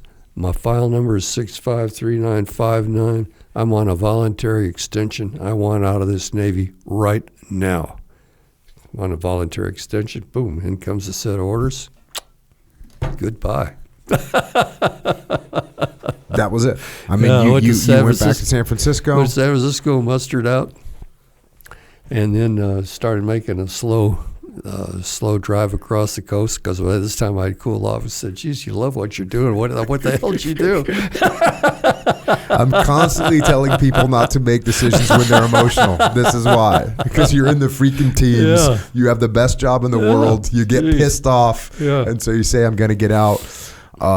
You start driving across back towards the East Coast. Yeah. At some point, you get a call from one of your buddies. Well, I'm already back on the East Coast. I'm back in Little Creek. So what are you doing? Are you just going to the team? Reacquainting with some old friends. How long had it been? How long had it been since you got out? When you showed back up at the teams? Oh, like you just drove across country? Yeah, a week or whatever. Yeah, well, probably maybe a month, because I stopped to see my folks. And were you thinking Ham's going to get back in? Yeah, I thought, yeah, sure. I couldn't think of anything I'd rather do. Yeah, and it's not that hard. I remember talking to Dick Thompson, the SOG guy, and he was officer, Green Beret, and SOG, and I said, was it hard to become an officer? And he was like, no, we just signed up. And I go, was it hard to get selected for special forces? He goes, no, you just had to go. And I go, was it hard to get into SOG? He said, no. And he's like, it was Vietnam. No one wanted to be doing this stuff. Right. There was no waiting line at the door to do any of this stuff. Yeah, all I had to do was call Tarbox, and Tarbox would make it happen. So that was the plan. That was the plan. And then I get the call from Phil. And what was Phil's situation? Well, Phil was a plank owner in SEAL Team 1. Phil Gaddis. Yeah, and he, not his true name, of course. And Phil had been one of the first SEALs to go to Vietnam in '62 or whenever it was, early on. One of the first detachment that went, about a handful of guys went over. Phil was the officer in charge. Really, really smart guy, really good guy, Harvard graduate, great physically, good guy. And his wife was at least as smart as he was. And she was actually, just as an aside, when they made all the dependents leave Vietnam, they forgot Barbara was in Da Nang. So Barbara kept quiet. They all kept quiet. So Barbara stayed in Da Nang for quite a long time until someone realized she was there. By the time she left, she could speak, read, and write Vietnamese, and she was a hell of an asset to have. But anyway. Yeah, so Phil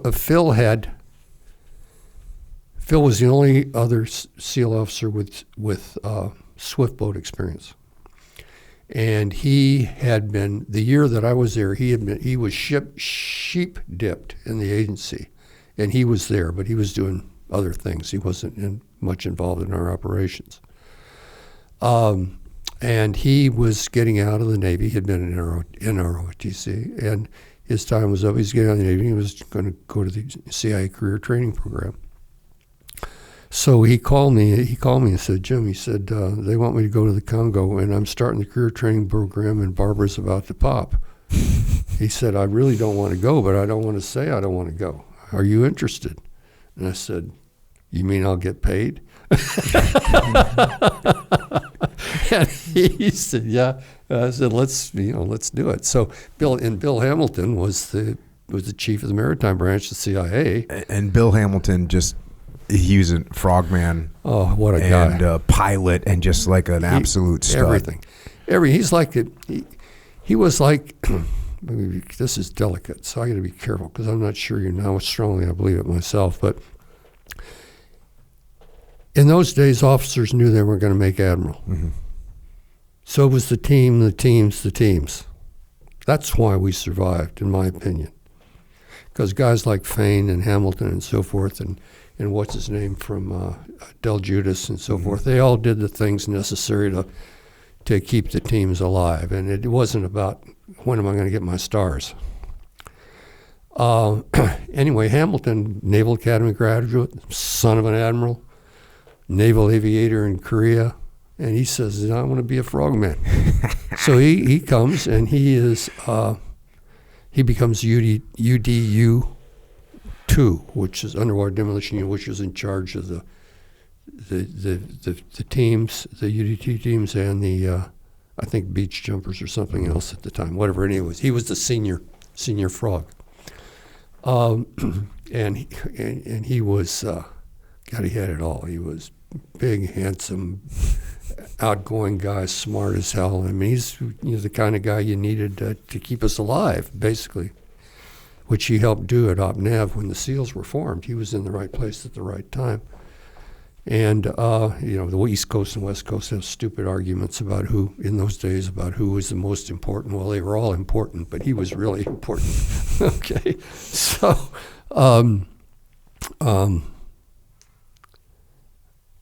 and now so now he's head of the maritime branch in the CIA. The maritime branch of the CIA. So I get a call from Bill and says, "Come on up, let's talk." I said, "Okay." So I go up, and he, of course, by that time, he didn't have any trouble checking me out as an individual. He just wanted to know if I knew anything about Swifts. And I didn't know why, but he asked me some questions. Obviously knew what I was talking about Swifts, so that was it. He said, "Okay, let's go. Get ready. You got to get out there right now." So he takes me to see a guy named Cheever, who was the head of the Special Operations Division, a retired Marine colonel, smart guy. Can you imagine? I go in and talk to this guy, and he's got to decide whether or not this kid should go to the middle of the Congo all by himself with all the weapons and cash that it takes to do it. And you're 26 years old right now? 25 at 25. 26. Yeah, I think I was 25 or 26, whatever. And he's got to make the decision. And you're out of the Navy, so you're civilian. Oh, yeah, I was civilian, yeah, right. And so I passed that test, and then he says, y'all probably ought to have some idea who you're working for. So I go down to, so they send me to orientation course down in outside of Marana. Yeah, Marana. Yeah, at Marana, and which was also a training place for smoke jumpers, and it's also where they train their kickers for Laos. The kickers for Laos, most of them had been smoke jumpers. Okay, so I went down there and got sort of an orientation program, and then I came back and went around headquarters to get what I needed. And what a wonderful thing! It was like, boy, when you had an emergency, it was like everybody said, "Hooray, we got an emergency!" And everybody woke up and couldn't do enough for you. It was extraordinary. So I went out there and said, "Dick Johnson will meet you. He's going to be your boss, and you'll find out what you need to know." So you say, I arrived in the capital of Leopoldville on a commercial UTA flight from Paris with $2,500 in cash stuffed in my socks and a quantity of morphine-filled syringes in my bag. I knew there would inevitably be casualties, and CIA supply and logistics made sure I had what I needed to help get the job done. You just rolling in there. What was your cover? Well, when I got on the plane, I was Department of the Navy or something. When I got off the plane, I was Department of Army. I can't even remember because nobody ever asked me. No one cared. Nobody cared. Yeah, nobody cared. But I had one. It was flimsy, but I had one. Yeah. Then you leave Leopoldville for Albertville, which is now called Kalimi. Yeah. And what's Leopoldville called now? Kinshasa. Kinshasa, right? Kinshasa. Yeah. You say this, I began to learn everything in this operation would be different. My SEAL training and Vietnam experience included highly skilled professionals and state-of-the-art resources immediately at hand. In the military, I'd also been accustomed to a formal structure of working with other troops and adhering to a coordinated strategy. And where Vietnam may have been the precedent for this new practical reality, this was a remote enterprise where I went from high tech to no tech. There were no historical how-tos and no one with previous experience to give me direction or assistance. Once in Albertville, I was completely on my own. No one was there to meet me. No crew existed. And few available boats were in need of substantial repair. In this remote corner of Africa, the CIA just expected me to handle things on my own and go out and get the job done. That's exactly what I did. Well, I mean, Dick was terrific. He was a World War II Marine. Would have been. This is Dick Johnson? Yeah, Dick Johnson. And what was his position? He was the head of all paramilitary activities in the Congo, working for Larry Devlin, who was the chief of station. And he had been a chief of station himself. He was a really experienced guy, and just a terrific fellow. And but he basically said, look, after he decided he was going to keep me, because I had to go. I'd have his stamp of approval in order to stay, because he could have sent me home. He just said, look, I'll help you any way I can, but it's not much I can do. It's 2,000 miles across the jungle over there. You just got to figure it out. So, but what more could a guy ask for? Yeah, gee, that's tough. Oh, please. Here's your intro to 5 Commando. You say this: I knew these guys were 5 Commando mercenaries. Lieutenant Colonel Mad Mike Hawes' troops. Probably the most famous mercenary in modern history, the colorful Mad Mike had collected a hodgepodge of experienced soldiers, pretenders, and combat cast-offs the way others collected stamps. He had ability and charisma, and he never shied away from an opportunity to inflate his reputation. His exploits in Africa are said to be the inspiration for Daniel Carney's novel and film The Wild Geese, which starred Richard Burton and Roger Moore. Over the next few months, I would learn firsthand of the vicious nature of this 5 Commando band of cutthroats, the way they almost revered a code of duplicity instead of loyalty, and how their ruthless tactics adhered only to a pale version of military standard. These all-white paramilitaries from former British colonies in Africa, Europe, and the UK were definitely not your well-disciplined combat troops. They had little respect for treatment of civilians and property, particularly safes, and they would demonstrate their shady conduct many times while I worked with them. And you got a story in here about it's kind of how you formed your quick reputation with them. They were trying to get into a safe, and they were trying to blow it open, and they didn't know what they were doing. And you helped them blow the safe open. And then when they talked about how they were going to divide what was in it, you were like, "Hey, I'm not here for that." Did you know what intel did you have on 5 Commando when you showed up there? What you just read. That's it. You're just like, these guys are just running around causing mayhem. They would sign contracts, and I can't remember, 6 months contracts, and the quality of it deteriorated over time because it was a nasty environment. And I mean, if it wasn't, if it wasn't the Simbas, it was hemorrhagic dengue fever or whatever. So the quality of the people who were signing contracts deteriorated over the time. So by the end, it was real dregs. I mean, not that, there were some real dregs. Mm-hmm. There were a few amongst all those who were first class soldiers, but not many. And the ones that were when I say first class soldiers, they had the soldier skills, but because otherwise they'd be still in the British Army or whatever. Mentality was whatever. So. You now you're starting. You got to work with them. I mean, that's just the way it is. Well, the leadership lesson. Imagine this: they were mercenaries. I mean, the first thing they did when we hit a new town was half of them peeled off to get the missionaries and half peeled off to get the banks. Okay, so they were mercenaries. I didn't pay them. They were 5 Commando. I wasn't. I wasn't in their chain of command. They didn't have to take any orders from me, so I had to make sure, but I'd get them to take orders from me. Mm-hmm. If there was any discipline to be done, I had to say what needed to be done, and it would get done. But I had no official position in any of this, so I can't think I couldn't have been better prepared than for having been a SEAL to do it. I really couldn't. And when I got what really helped was instinct that was honed in training and in Vietnam. Because, when I finished Harvard Business School, I had unlearned instinct.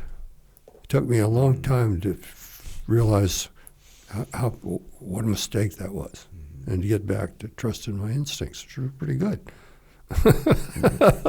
So. This is a kind of a cool, along those lines, you say, the event that had contributed more to any other toward the success of the Force Navale Congolaise. Am I saying that right? Yeah. was the recruitment. I don't absolutely know for sure. That's just what I named it. Okay, cool. Sounds good. I don't know if the grammar is perfect or not. Was the recruitment of 5 Commandos Regimental Sergeant Major Samuel Jock Cassidy. He had trained every 5 Commando mercenary in the country and was a hardened soldier of fortune, a veteran of Congo and mercenary warfare. The key to his real value was the personnel files he held in his head. Acquiring Cassidy with his knowledge and assessment of the troops meant that I might be able to recruit the best of the mercenaries, and if I could do that, I'd assemble a navy with the capabilities to accomplish the mission. Cassidy was older than I was, and I knew him as a murderer and a plunderer with a hair trigger that often led to violence. He was tough, mean tough, and the word on him was that he had racked up a catalog of savage acts that had earned the fear of every mercenary working in the Congo and many other parts of Africa. Instinctively, I addressed him as if he were a UDT SEAL trainee, which was a direct line back to the year I'd spent as instructor. Thank you, Captain Lee. Instinct. Yep. You say, we're going to build a navy, I told him, with or without you. But if you come on board, together we'll make an effective force in this war. I forced him to stand as if he were a subordinate officer, and he stared at me with a lacerating glare. I know you're a mercenary, I continued, but I will not bid against Lieutenant Colonel Hoare for your services. I was in my element and felt as though I had the upper hand in this conversation because I had a desirable card to play, so I sweetened the pot. What I will do, I told him, is see to it that you are commissioned as lieutenant. And if you are as good as you are reputed to be, and I believe you are, I'll make you captain. Cassidy nodded in agreement. And you kept the Army ranks. You go into that a little bit. Then you say weeks later, you guys had a conversation about this. Cassidy finally gave me his impression of this initial meeting. Commander, he said, I trained every mercenary in 5 Commando, and no one, including Lieutenant Colonel Hoare, ever talked to me the way you did on that first day. I didn't know whether to join you or kill you. Luckily for us both, I signed on. Once again, the old adage, better lucky than good, proved valid. Whatever his reasoning, we were now working as a team. We set our sights on assembling a Congo Navy. So, thank you, Selinsky and Blaze and all those instructors. I can't tell you. It was, boy, why didn't this, I can't tell you. It just turned out right. I said, I guess, again, God wanted to be a good frogman. You give background on Lieutenant Colonel Hoare. You say his transition to adventure came out of unlikely circumstances. Like many people who have lived a bland life, Hoare's personal history might seem obscure and nondescript right up to the point where he first gained notoriety, and that happened in the Congo. He was born in India, served in Lord Mountbatten's staff in World War II in the British Army in South Asia, had been educated as a chartered accountant. Hardly rigorous prerequisites for a mercenary commander, but through a friend, he was introduced to one of the Congo's most powerful political figures, Moise Tshombe, the governor of the breakaway Katanga province. And once he was in, he took full advantage. Some of his critics would label Hoare a puppet, which is far from accurate. Hoare's ability to act his role was crucial to commanding a mercenary army, particularly because he had no formal judicial recourse structure. What he did was have good fundamental military skills, and that meant he could recognize those same skills in others and employ them accordingly. He masterfully played above the riffraff, the role of a British gentleman officer, tapped to lead mercenary troops in overcoming a communist threat. His theater of war was a small but important strategic part of the Cold War world. He had an acute sense for both strategy and tactics, and I saw him juggle cold-blooded killers, African leaders, and U.S. Embassy employees with aplomb while still focusing on chasing down and destroying the rebels. Yeah, I told him I had great respect for him. I didn't like him, but I had a lot of respect. What was it you didn't like about him? I didn't like his ego. Ego guy. Egos always get you in difficulty. Yeah. Some way, shape, or form. And other than that, no. I think, and he very resented me because he didn't want the Navy to be separate from his command. Oh. And I knew that Dick Johnson would back me up as long as I was doing the right things for the right reason. And he wasn't going to bug Dick Johnson. Mm-hmm. So I said, look, my primary reason to be here is interdiction. I said, you watch, we'll support you. You'll get all the support you could possibly want. But my primary mission here is interdiction, and I don't need any help, thank you. Mm-hmm. And he had a hard time with that for a little while, but it ended up working out just fine. Mm-hmm. We would meet every day about 4 o'clock to talk about the next days or next upcoming operations and so forth. Then we supported him very well, and that problem went away. You start scrounging up, but boats. He never liked me because because his ego wouldn't. He must have been what, 50 years old? I mean, if he was in World War II, he must have been 50 years old, and you were 26-year-old, little punk ass frog man. Yeah, exactly. Exactly. He had actually had his wife with him for much of his campaigning, and she had a baby along the way. She was great looking and tough as could be. He's written a couple of books that are good reads. Oh, I'll check those out. You should do that. Mm-hmm. So now you start scrounging up boats. You got the boat called the Kivu. Am I saying that right? The Kivu. And it was you liked it because it was built in 1910, but you liked it because you could basically help recruit. Oh, it was a great recruiting tool because it was a barrack, and we made it a barracks vessel, so they could eat good and sleep clean, and did their own cooks. They're like those army guys, 5 commando army guys. Oh, it was terrible. So in that sense, it was a hell of a recruiting tool. So with that plus Cassidy's knowledge of the individuals, that was another reason Hoare got a little resentful. I took away his best guys. That must have really pissed him off. And yet you didn't pay him? You didn't pay Cassidy? So how was he making money? I mean, he was getting paid they were in 5 commando, so they got paid their 5 commando money plus all the money they could pillage, they could plunder. But he still kept getting paid by 5 commando, even when he worked for you? Because you were all part of one big mission? They were all still 5 commando, but they were under my jurisdiction. Who was paying 5 commando? Well, ostensibly the Congolese government. Getting funneled through America and cash. Exactly. That's what I'm saying. He wouldn't do anything to buck Dick Johnson, which means he was bucking Larry Devlin, the chief of station. And he and Devlin liked him. But Devlin called him what do you call it, gentleman? It would be a British expression. A British expression for a gentleman adventurer. And that's not the exact term, but it's close. An adventurer. And they were friends till Devlin died. Huh. So he didn't want to rock the boat with you? No, he wouldn't rock the boat. He knew who he was writing his paychecks. Yeah, exactly. Yeah. And those had to be some fat paychecks. I have no idea. But the U.S. government doesn't play around. Never asking. I have no idea. Plus, as I said, he pretended to be above the fray, but Cassidy and John Peters, who, if anybody was meaner than Cassidy, it was John Peters. What did you heard about Cassidy? Like, you're calling him a murderer and all this stuff in the book. Like, what did you heard about him? That's what I'd heard about him. Just he would just kill people. Yeah, I mean, when he got drunk. Mm-hmm. Yeah, he wouldn't do it unless he was drunk. Okay. But he had a bad liver. But anyway, he in fact he was away on medical leave when I arrived. Right. So that's what I heard about him, and so I got word to him as soon as he came. When I heard he was coming back to come and see me, so before Hoare could get his hands on him or do anything. and by I'd also I can't tell you now how I came to realize that the thing he wanted was to be an officer, get commissioned, be the whatever. And he never could do that under Hoare because he's too valuable. Hoare is the regimental sergeant major. So.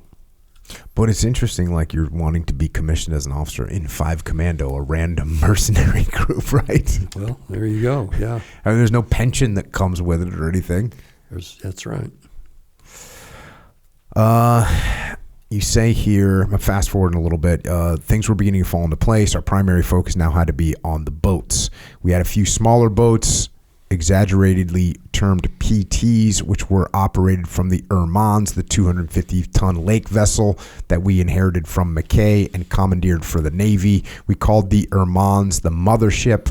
She was the command operations vessel for the for the PTs, and armed with captured Russian weapons, including a 12.7 millimeter Russian machine guns and a U.S. 75 millimeter recoilless rifle.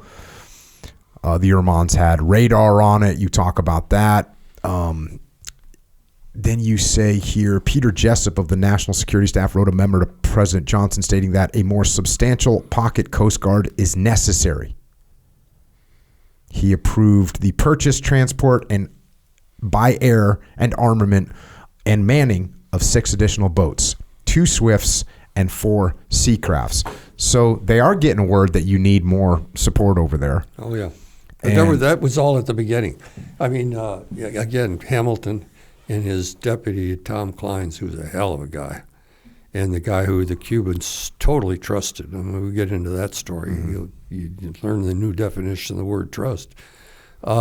Anyway, so Hamilton and got these Swifts and went down to Seward Seacraft in Louisiana where they were built and got the Cajuns to come on board.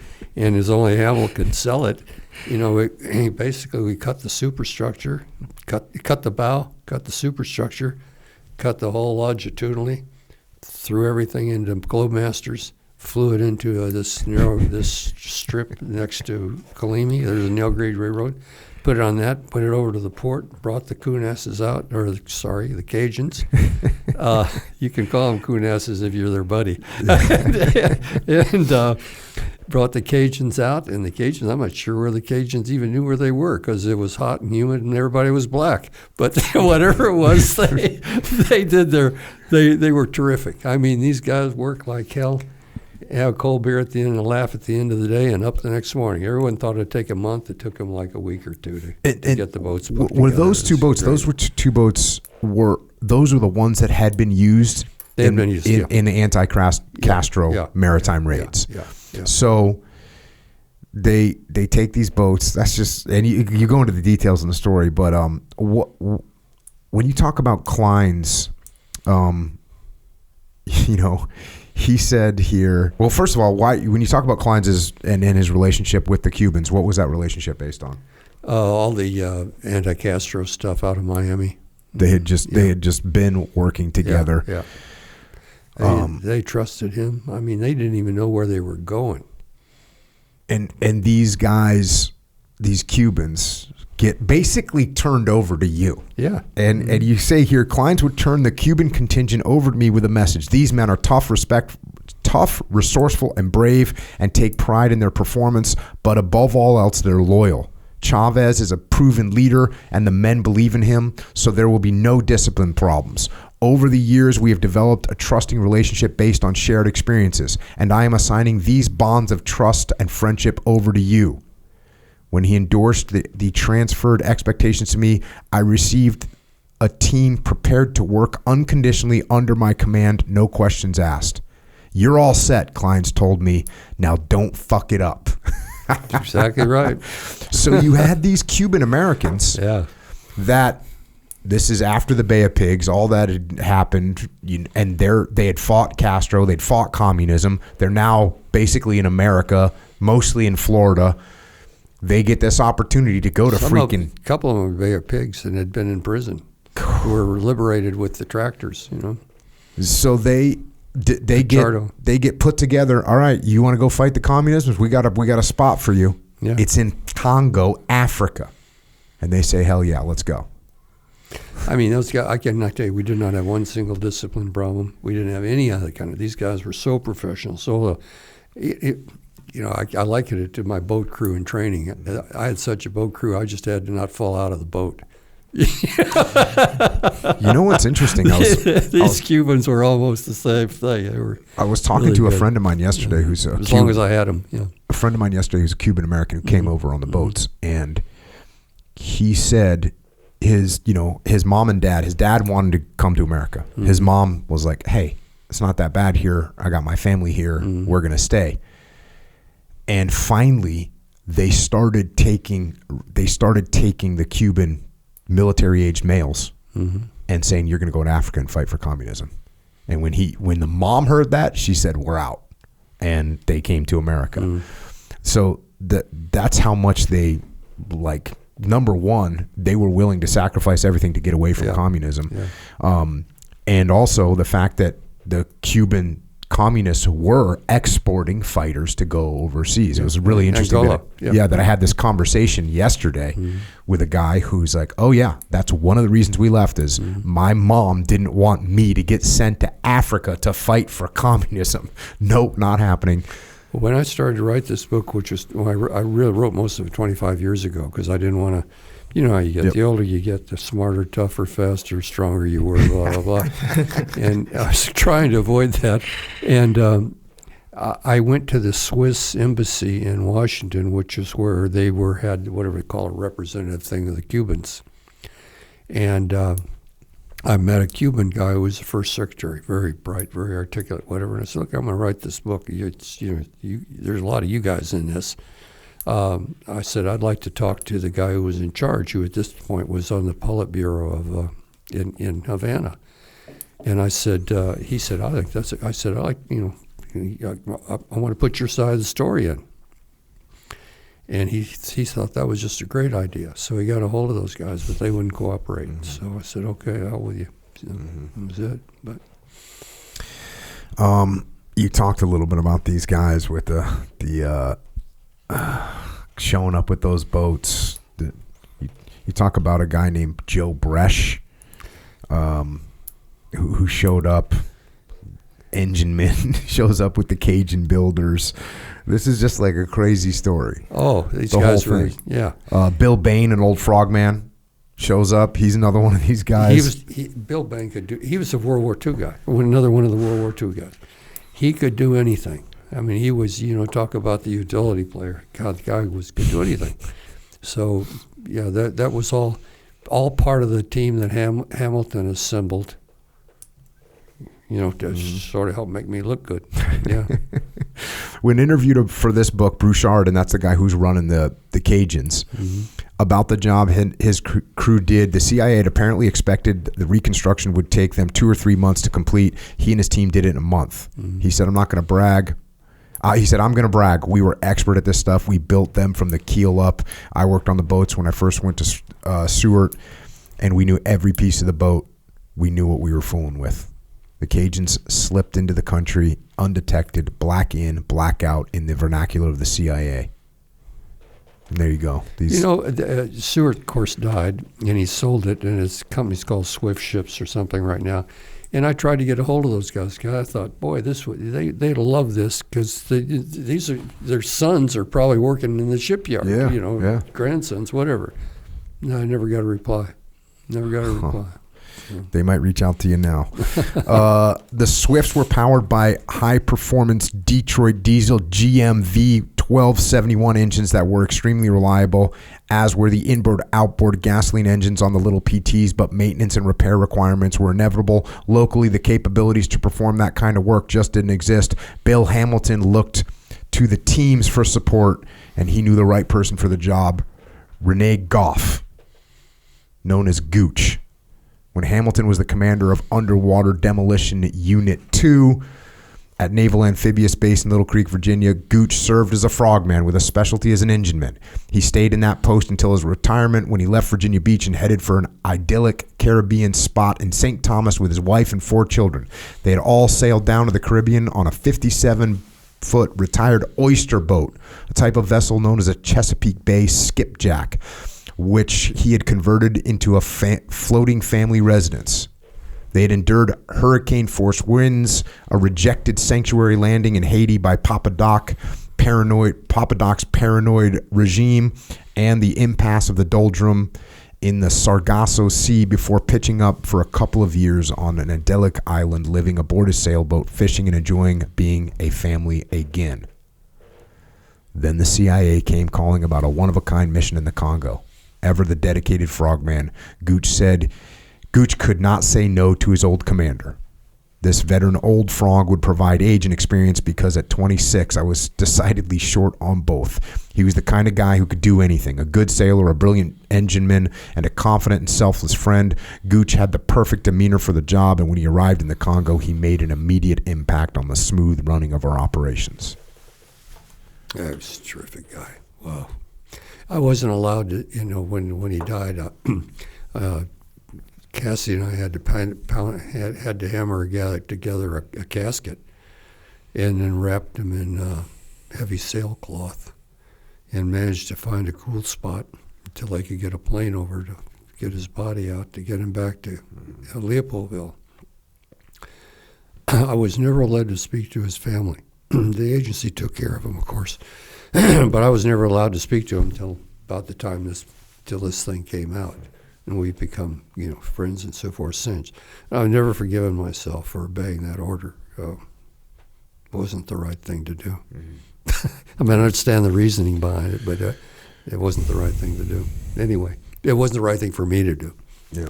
But anyway, he was just a remarkable guy and a hell of a friend and helper and advisor, and he got along with everybody. The mercenaries all liked him. The Cubans adored him.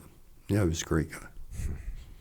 And he could, he could fix anything. Mm-hmm. I guess if you can take a skipjack tuna, turn it into a living quarters, you can do anything. He sure could. And keep your wife happy while you're doing it. That's double impressive. Yeah. You say here, when I first learned that the Cubans would be coming to train the 5 commando mercenaries, I realized there might be a potential problem. The mercenaries had a range of motivations for being in the Congo. Some were strictly there for money, being paid for professional soldiering, but others were so perverted and deranged that they were just there because they wanted to kill Kafirs, the pejorative South African term for blacks. Fighting in the Congo conflict enabled them to do this and get paid for it. Because some of the Cubans were dark complexioned, I needed to make sure that before they arrived, they would be allowed to have a smooth introduction into the equation.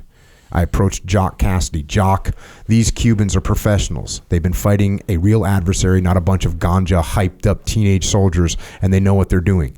After allowing Cassidy to acknowledge this, I proceeded. And some of the Cubans have dark complexions, so I'm holding you responsible. There better not be any trouble. Cassidy's reply was filled with a perfect mercenary rationale. No problem, Commander. They ain't Kafirs. They're Cubans. And so our operation rolled on, fueled by a commitment to racial harmony. That was such a funny incident.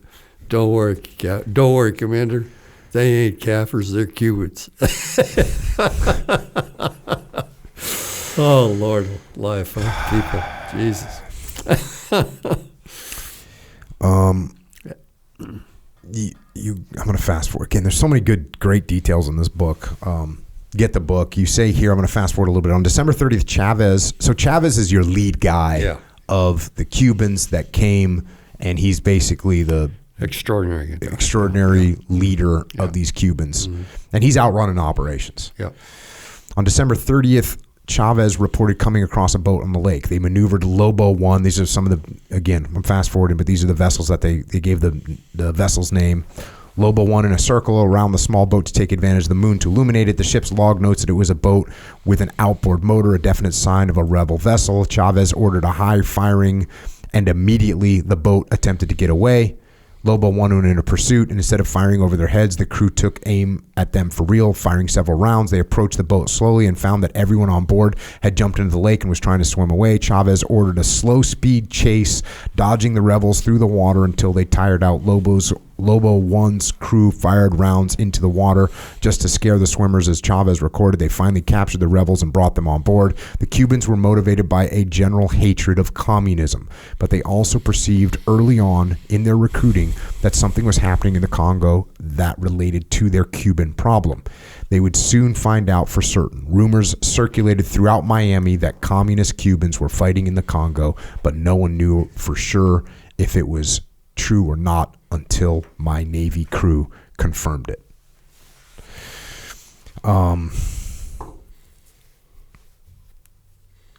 Here's another you got leadership challenges all over the place down here. Here's fast forward a little as well. After midnight, there was a loud banging on my hotel room door. Even though half asleep, I instinctively picked up my Walther PK from the night table and went reluctantly to the door. It's never good news at that hour. I eased the door open.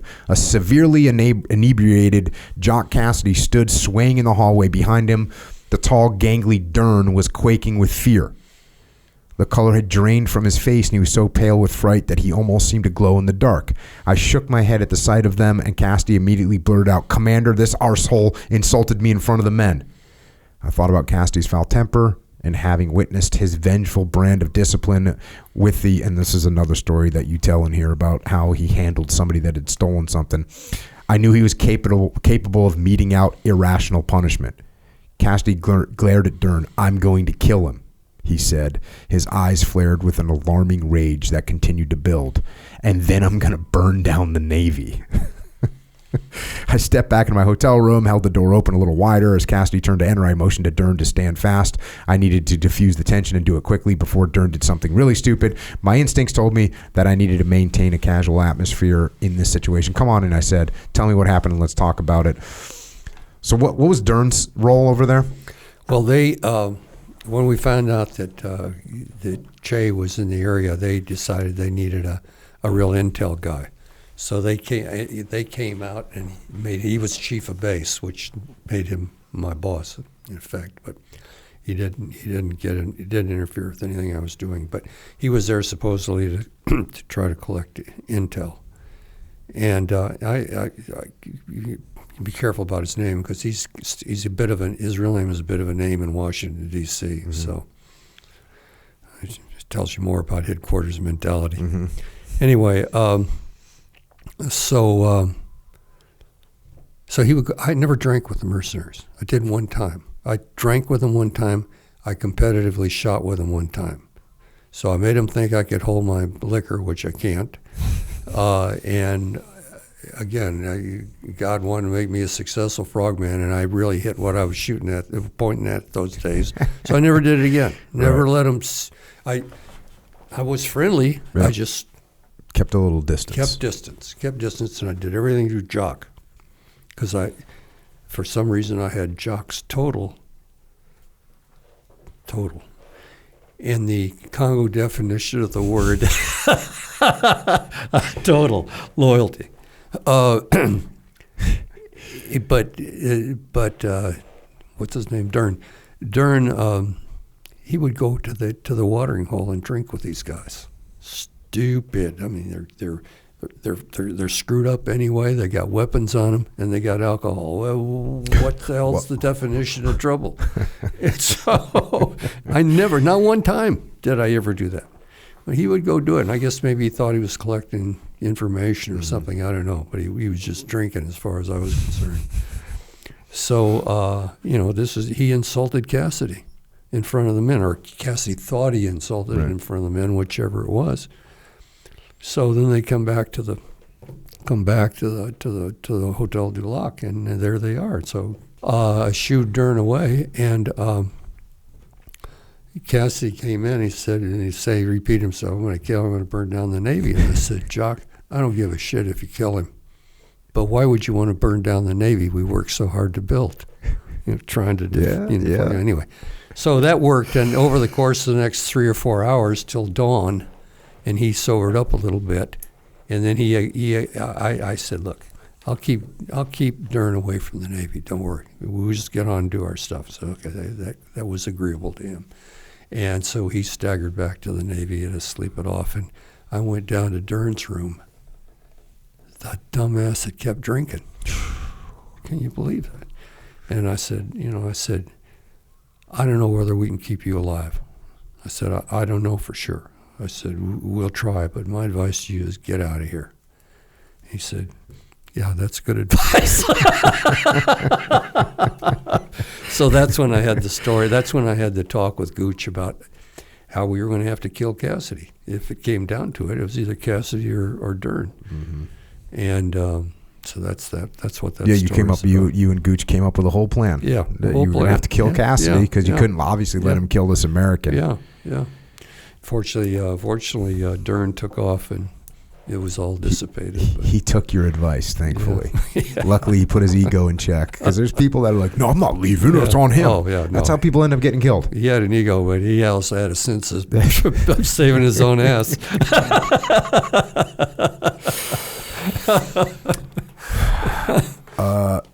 Fast forward a little bit here. Again, but just you're just dealing with like mayhem. I mean, this is just mayhem.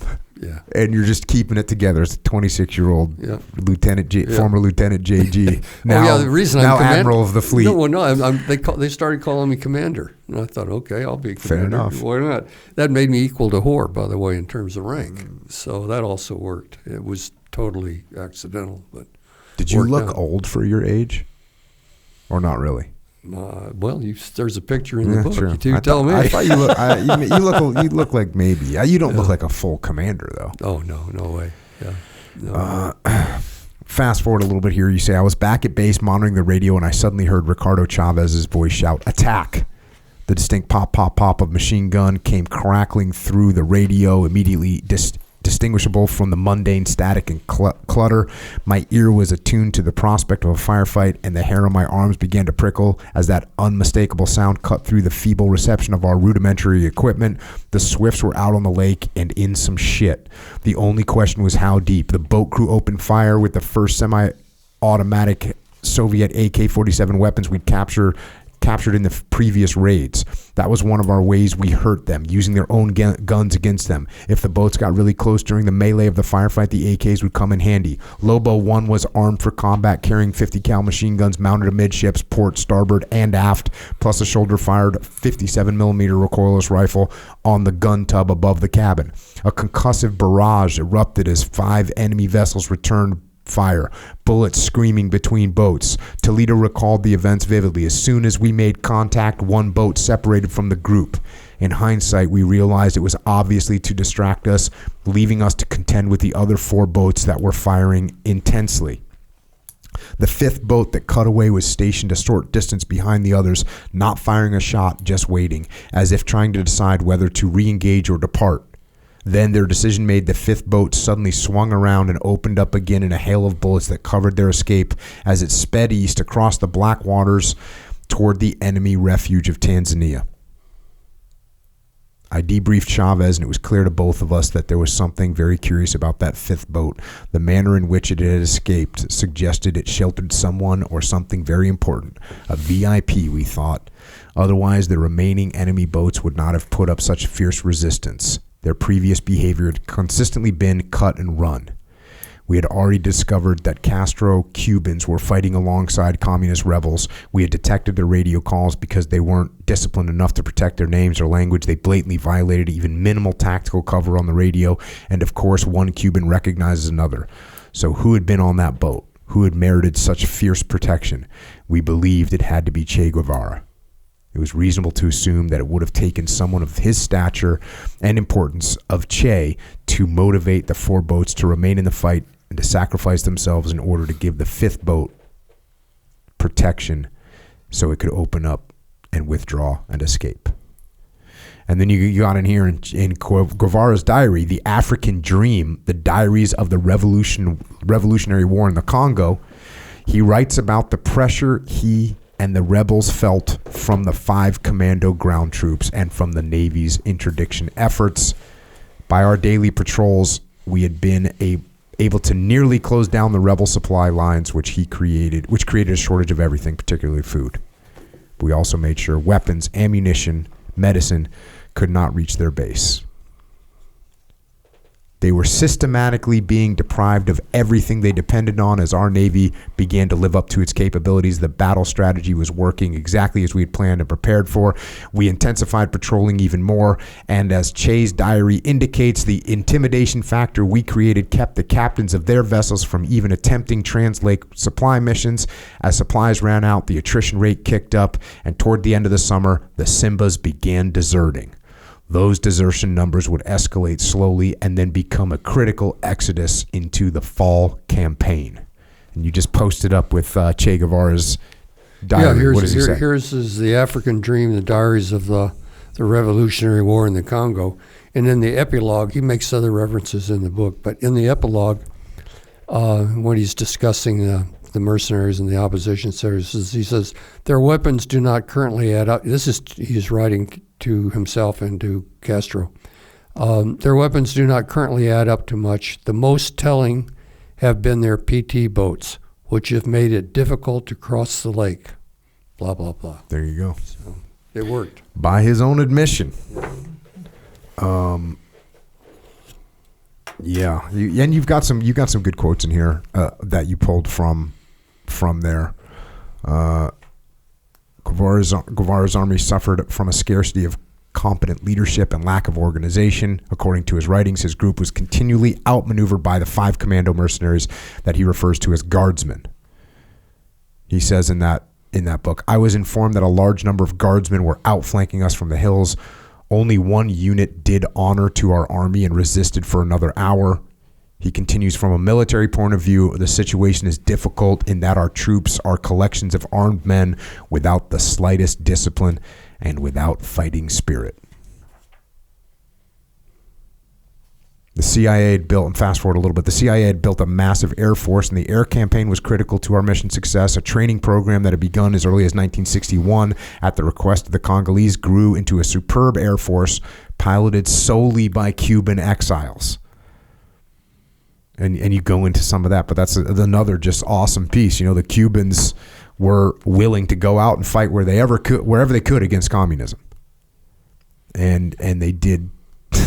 They were out there flying around, strafing troops and taking out their boats. I mean, pretty awesome effort. And you say this here. Ultimately, Che seemed to recognize the futility of his position. And this is again from his diary. Could I ask the Cubans to die in the trenches to defend this piece of nothing? He questions. He then sent another message by radio to Fidel Castro. Things are falling apart. Whole units and peasants are going over to the enemy. Crew and boats in good condition urgently needed. Che's calamity was nearly finished in the Congo. Well, it was his own arrogance and ignorance at the outset which led to this, because he did no assessment of the environment he was coming into and the people he thought he was going to be working with. Mm-hmm. He just thought he was going to come in and make these people ideologically committed. And they didn't know communism from capitalism, from, whatever, utopianism to whatever. They wanted to do what they'd always done, which rape, pillage, and plunder. And the thought that he could turn them into some kind of an ideological force was just nonsense. He was a romantic revolutionary in every sense of the word. He loved to kill.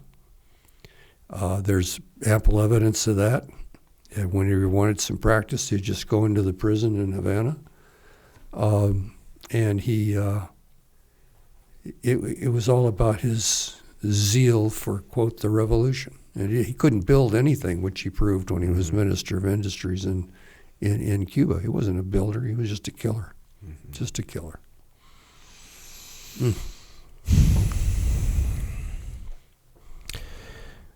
I'm going to fast forward a little bit. November 21st, you talk about this would have been the day that Guevara and his men evacuated out of Tanzania. Che Guevara and his ill-fated rebel band had been out of food, money, weapon supplies, and luck. We ran them out of the Congo. They were sent packing by the combined efforts of the Force Navale Congolese and the mighty Makasi Air Force and the 5 Commando Mercenary Army. But even with that portion of the rebels' forces on the run, our operations against the remaining insurgents continued. The events in Congo began to move quickly after the communist Cuban forces pulled out. The same week, on November 25th, General Mobutu staged a bloodless coup d'etat, which ousted President Kasavubu and Prime Minister Kimba. The coup also created internal Congolese constitutional problems. And even though the U.S. saw it as a way of preventing political and military disintegration, Mobutu was only 35 years old, and the Constitution required a minimum presidential age of 40. The Constitution would have to be amended to accommodate him. I've said that all of us in the Congo believe that Mobutu was the best option at the time. He was comparatively non-corrupt, had demonstrated leadership skills, acknowledged his failures of his own troops as a part of an effort to upgrade its quality and performance, and showed no signs of seeking revenge or retribution for anything in the past. The corruption and megalomania that would become the standard in his government was not evident at this time in his personal history. Lieutenant Mike Hoare decides he's not going to extend his contract, so he's done. You got Mobutu taking over.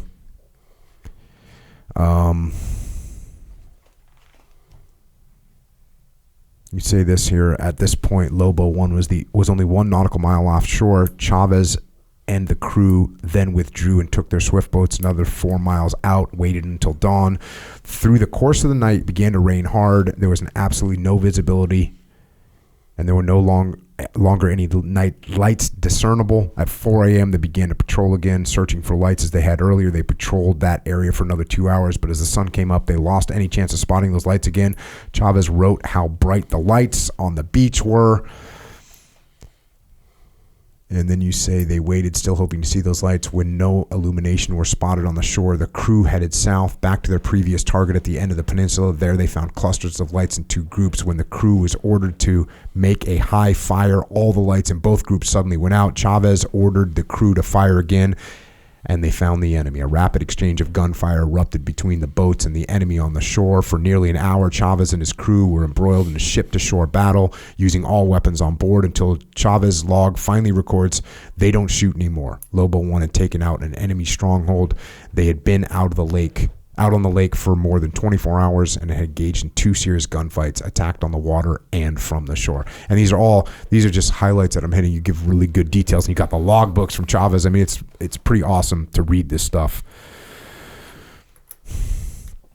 In fact, this is like one of those cool points you say. When I began the project of writing this book, I opened the ship's logbook for the first time in years. I found a note, 1 page of lined paper torn from a loose leaf binder, lying inside the front cover.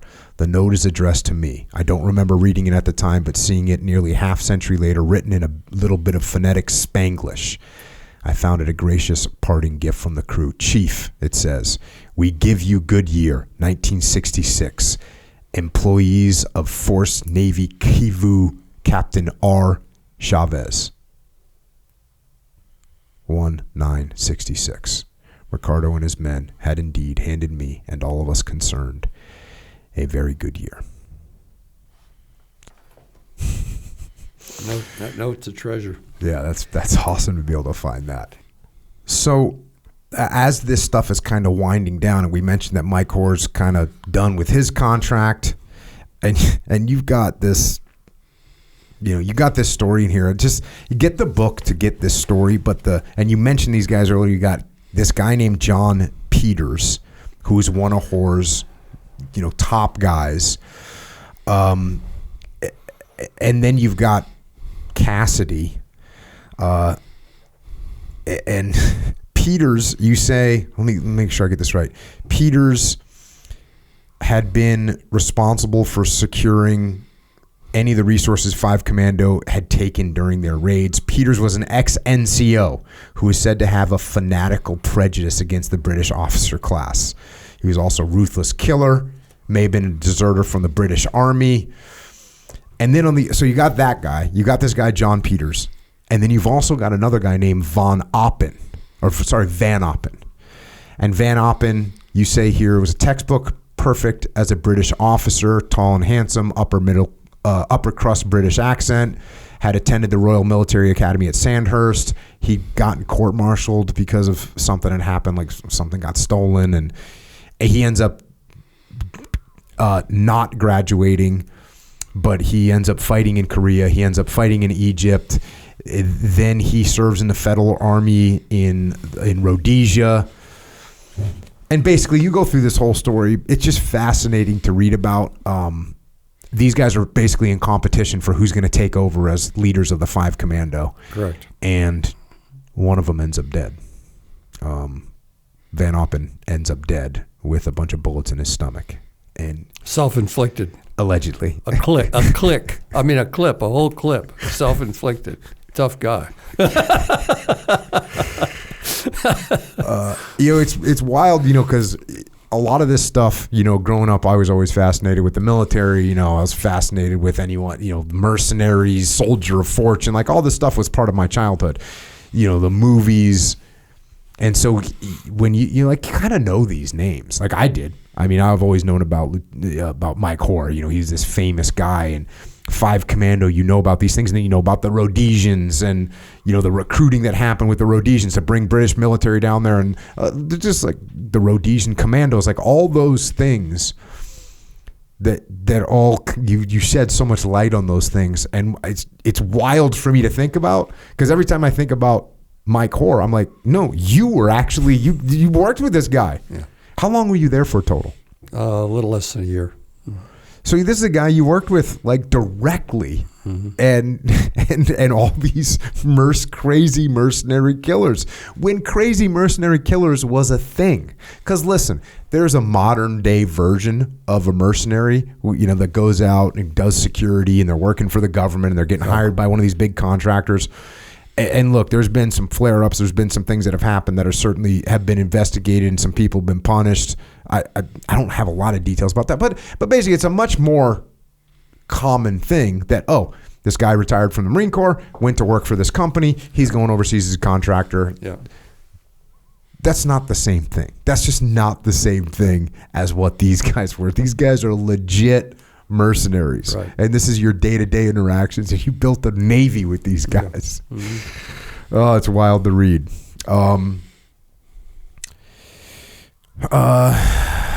Going back to the book here, you mentioned this earlier, but it was a cruel element of fate that came into our world on the afternoon of November 28th. It would take a major toll on our crew. About 6 o'clock in the evening, a young Congolese corporal was driving a poorly maintained truck down this military transport road, and with no warning, the truck sputtered and stopped, stalling directly in front of the bar Calumet, just near the Bada Boot store and a few hundred meters north of the Hotel du Lac. That's where you guys lived. The Bada Boot store was the only store in Albertville that had glass in the windows.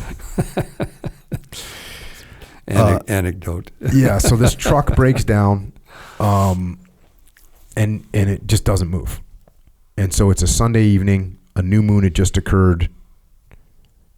So at 1:35 a.m. on Monday, it was pitch black African night on a deserted street with a 5-ton hazard laying in wait. There was no caution lights on the truck, no reflectors, nothing that would mark the presence of an enormous vehicle abandoned on a dark, dry road in the middle of the night. A pair of 5 Commando mercenary soldiers from South Africa, Hans von Leers and Cornelius Johannes von Wieck, had been out together that night. Gooch was with them. The 3 of them had driven that road many times and knew the terrain very well. Von Leers was behind the wheel and Gooch was in the shotgun seat. Van Wyck was riding in the back. In the blackness of the African night, with the driver feeling sure of himself, the Jeep came racing down that road at a high rate of speed. The official accident report states that the Jeep slammed full force into the back of the transport truck, thrusting the truck forward and embedding its front bumper solidly into a coconut palm. Van Leers lay half inside and half outside the Jeep. He was still alive when the first witness ran to the scene. The other South African, Van Wyck, was also still alive and was quickly taken to the hospital for treatment. Gooch was killed instantly. I was not informed about the accident until the next morning. When I got the news, I went immediately to where his body had been placed. Cassidy came with me. From the source that is now lost to memory, we found wood and materials and hammered together a coffin. With the assistance of Chavez, Pichardo, and Papo, we wrapped it in strong, heavy canvas and transported it down to the port, where we somehow managed to get a refrigeration unit in one of the warehouses working. We made sure that Gooch's body was held appropriately until a plane could get it to Albertville to make the transport to Leopoldville. There it could be properly prepared for the onward trip back to the USA. Gooch was certainly not the first casualty I dealt with, but he was the one that affected me the most. Having to handle his body with respect in those extremely crude circumstances was most disheartening. It was my challenge and my responsibility, and we did our best in that terrible situation to get our friend and comrade's body back safely to his family. His contribution to our mission had been essential. I've carried guilt around for 50 years for obeying my instructions from the agency not to speak with his wife at the time. In retrospect, In retrospect, it was an exaggerated security concern by the agency. I'm hoping that this book will adequately say what I would have said all those years ago. The Goff family children remember the day well when they heard the news. They arrived home from school and some family friends were there. A priest, Father Alphonse Olive, who is also a family friend, was there. He took the children into the bedroom and told them what happened. It was a very difficult time for the family. They were not able to get a lot of information from the agency about the circumstances of Gooch's death. Youngest son Nat was the one who eventually did the research years later, trying to fit all the pieces together. Marcel René Goff, Gooch to us, was buried at an Arlington National Cemetery on December 6, 1965. He was just 41 years old. His son Mickey, who is known as Little Gooch, remembers that many of his father's UDT and EOD mates were at Arlington that day for the funeral. One of his most vivid memories is of the casket. He describes it as being made of dark tropical wood. It was a small piece of the Congo that went with Gooch, and then onto his final rest. His name is also inscribed on the memorial wall at the Navy SEAL Museum in Fort Pierce, Florida, where it belongs. And also, and this is, you mentioned this later in the book, in 2016, they added a gold star to the CIA memorial wall at their headquarters in Langley, Virginia, in honor of Gooch's sacrifice.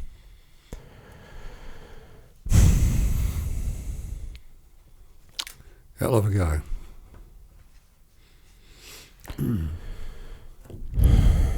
When did you said you finally met the family around the time this book came out? Mm-hmm. What'd they do afterwards? She worked at the CIA, and whatever. Mm-hmm. They I think if I remember correctly, we met in 2014. We had the 50th commemoration of the hostage rescue at Stanleyville, which was the prelude of this book, and that was the largest rescue of American hostages in history, at least up to that time. And 5 Commando gets the credit for the rescue, but it was really Cubans led by an American guy named Rip Robertson, CIA paramilitary guy who got there first. There was on the cover of Paris Match magazine and sometime in 65 or 66, 65, sorry, 64. Damn it, come on, Jim. There's a picture of this swarthy guy, who she didn't know was a Cuban, holding this little blonde-haired, blue-eyed 4-year-old girl with a machine gun in his other hand. And she and a whole bunch of the other people who were rescued, including 4 of the 5 sons of the American missionary who was murdered at KM8, Kilometer 8 outside of Stanleyville. 2 of the sons were wounded, but not severely, during that rescue period. 4 of those 5 sons and all these other people, including this little girl, not a little girl any longer, obviously, 50 years later, all came to Miami to the commemoration, because none of them had ever met the people who rescued them. Mm-hmm. It was very moving. You can imagine. For sure. Yeah, they'd never met the people who would save their lives. And these 4 American guys, or I guess they're Americans, they've been born and raised in the Congo. Their dad was died. They're still in the Congo doing the Lord's work. Mm-hmm. The amazing guys. Anyway, these people all came. The only coverage was the Miami TV station. What's the guy's name? He's been a real friend of the community. For this very moving event. I mean, all these people whose lives were saved, both Americans and other nationalities, not counting all the Congolese. Mm-hmm. and that's one of the reasons I wanted to write this, because the Cubans have never been given any recognition for what they did. This is it. And it's just outrageous in my mind, and none of those Cuban politicians have gotten off their butts and done anything about it in Florida either, which I cannot understand. But anyway, that was a very moving event, that 50th commemoration. Wow. All those people there to say thanks, coming from all around the world. And we couldn't even get anybody from Washington, D.C. Figures. Fast forward a little bit here. You got more fighting with the rebels. You're beating the rebels. The Cuban sailors start kind of turning over with the locals and with the 5 Commando.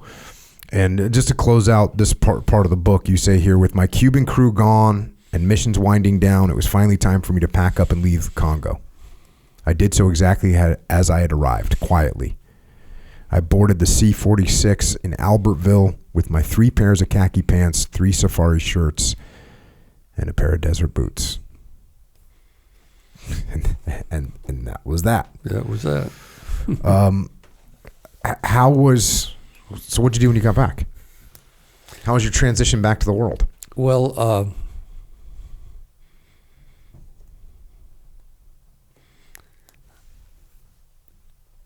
when you're very well, when you're working with that amount of adrenaline constantly pumping into your system, it takes a while to come down. You miss it. It's. I've never done a drug in my life, but I can't imagine it can be any more addictive than that degree of adrenaline constantly being injected into your system. So I met a lady in Leopoldville. She worked at the embassy there, and so I kind of chased her around for a little while, and tried to figure out what I was going to do next.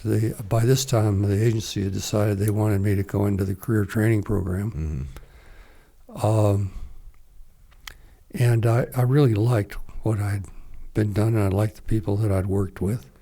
I mean, how can you beat? First you deal with SEALs, and then you deal with the best guys they got in the agency. I mean, that's a hell of a run. With an incredible amount of autonomy as a 26-year-old. Yeah, exactly. You're freaking running a war in the Congo. Exactly. Well, then I remember now what I was going to do. I wanted to go to Laos. Then I'd have been the only guy in the sort of special ops community who had done Vietnam, Congo, and Laos. Whoopee. I mean, today, anyway, at the time, I thought it'd be fun to do. Well, I got conned by the best, who basically said, okay, you can be a knuckle dragger all your life, or you can really get into the tough stuff. And he wanted me to be strictly a foreign intelligence, to be an intelligence, be a case officer. So so I went into the career training program, got all the training, which was terrific. And then at the end of that,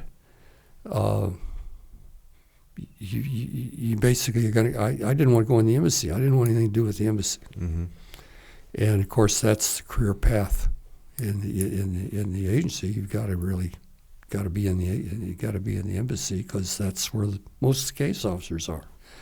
And I said, no, that's not for me. And they said, well, might as well be a non-official cover. And I said, you'll be all alone. And I said, sounds great. And so they fixed me up with a cover that was illegal in the country that I went to. So I had to set my own cover, which meant starting a business. And that worked out well. It provided a good cover, and the business afforded me a way of enhancing my ability to collect the kind of intelligence they were interested in at the time. This was in Southeast Asia, So Vietnam was hot. Mm-hmm. You know, What year is this? 1965? This is 68, 60, Oh, okay. 67, 67, 68, 69. And so the country that I went to was hostile at the time. And so that was pretty exciting, doing some interesting stuff. And then the country went our way. They just opted for the West. Mm-hmm. It was a battleground country from the communists or from the West. It went our way. So then I just got bored. I mean, I just got bored. It was. Was there any other countries they put on the plate for you? Well, then there would have been. But you were bored. But I was bored. We had a personal problem I had to deal with. It required some professional help, and couldn't get it anywhere else. And I had really liked starting that business. And so I fired off an application to Harvard Business School, figuring, you know, at the time, it's not like that today, I don't think, but at the time, they were interested in screwballs who had sort of under different kind of backgrounds. And I thought, well, you know, I'm happy doing what I like. I got no complaints. I'm happy doing it. If I can get to Harvard Business School, I'll go. Otherwise, I'll keep doing what I'm doing. This is not bad. And I got in, and so I fired off a resignation, which shocked everybody because, again, I didn't have any complaints. I've been well treated. They said, quote, the words were shocked and dismayed. And I said, hey, what can I say? I got no complaints. This has been great. I'm just going to do something else. Mm-hmm. So that was it. I went to business school, went back to Asia for the next 35 years. And what were you doing? What kind of businesses were you in? Oh, well, we were, first thing I did was I was in charge of building the first Sheraton in Asia, which was the Hong Kong Sheraton. And I met this guy in Atlanta who was the most remarkable business guy I've ever worked with. And it was terrible to start with him because I thought this is what business was going to be like, and I never met another one like it. But in a way, he was kind of like Dick Johnson. You know, you see, once he made a decision on you, that was it. He just backed you to the hilt. So with 2 weeks of real estate experience, 1 week in his office and 1 week at the Trammell Crow Company in Dallas, which was the #1 real estate company in the whole country at the time, I went out, he took me out to Hong Kong, said, this is Jim Hawes, he speaks for me, and left. And it was the deepest hole in Hong Kong at the time. It was, the financing was not in place.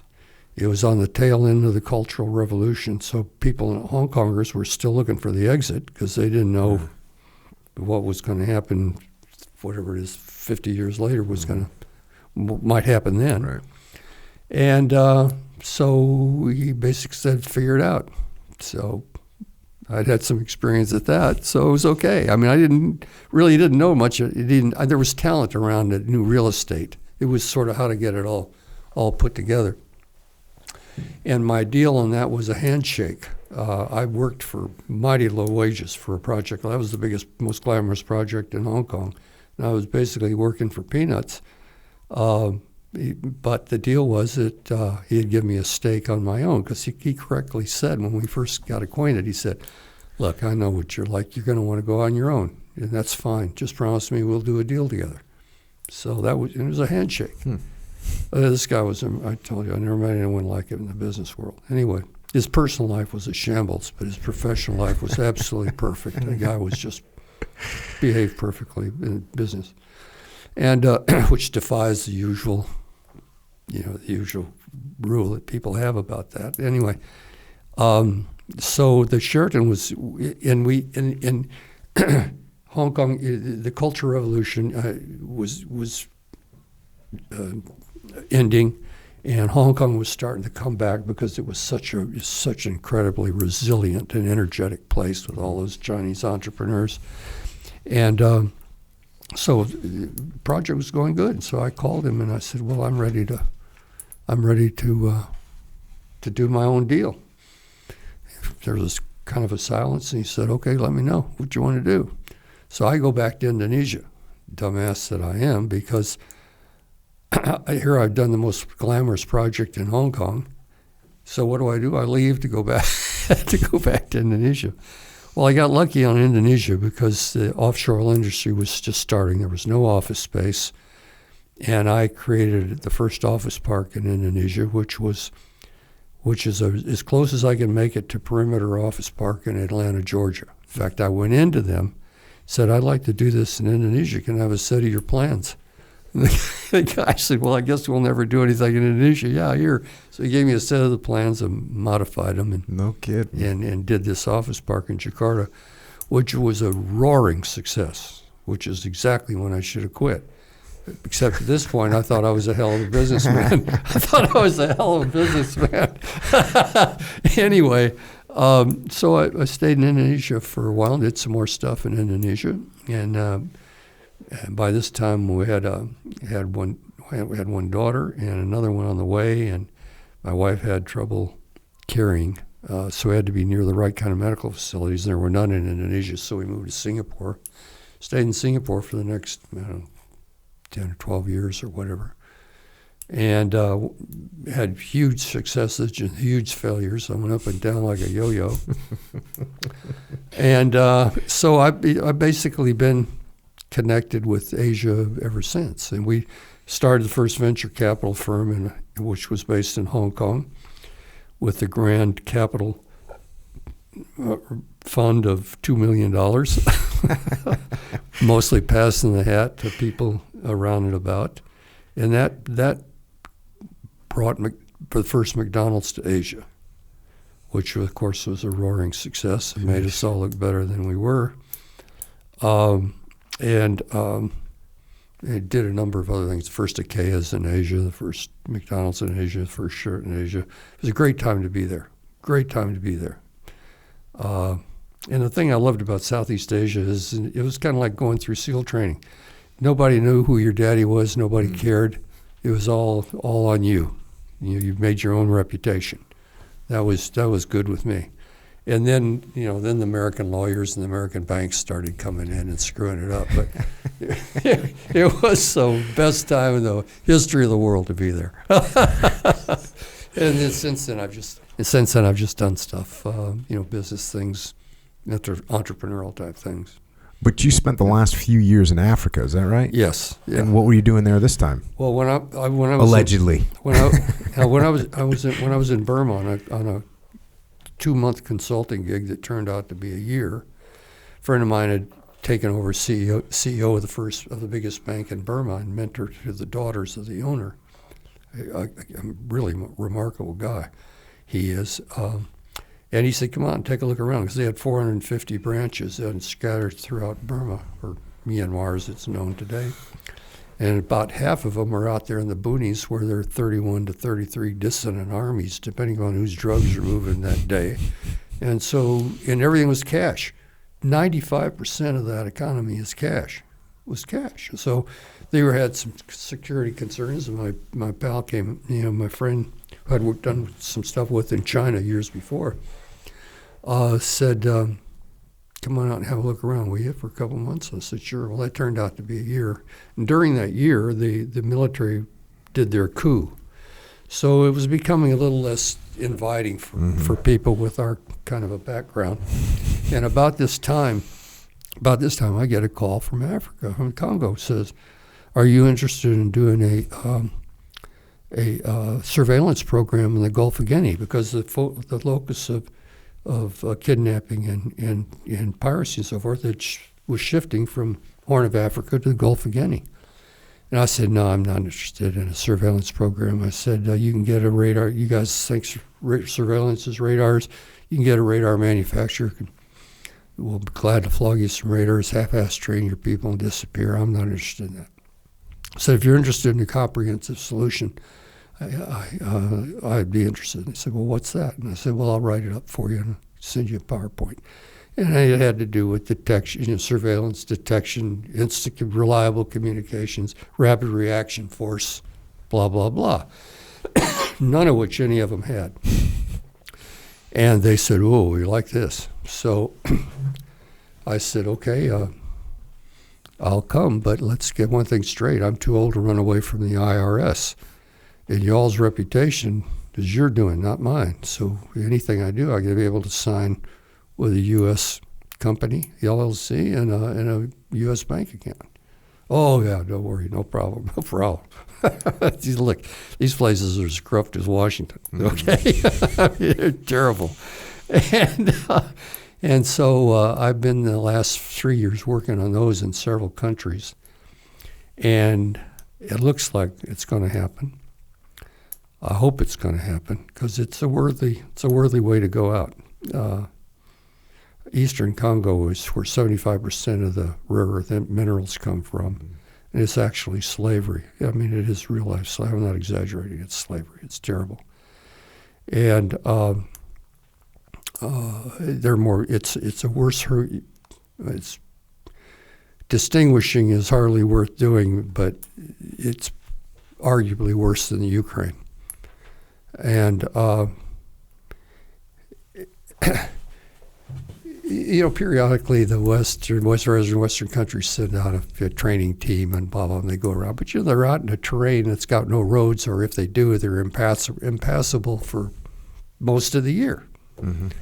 And so how do people move around? Well, they move around in the rivers. The bad guys move around in the rivers. The good guys don't. They don't have any riverine capability. And all the locals move around the rivers. So I finally met this minister, and I said, Minister,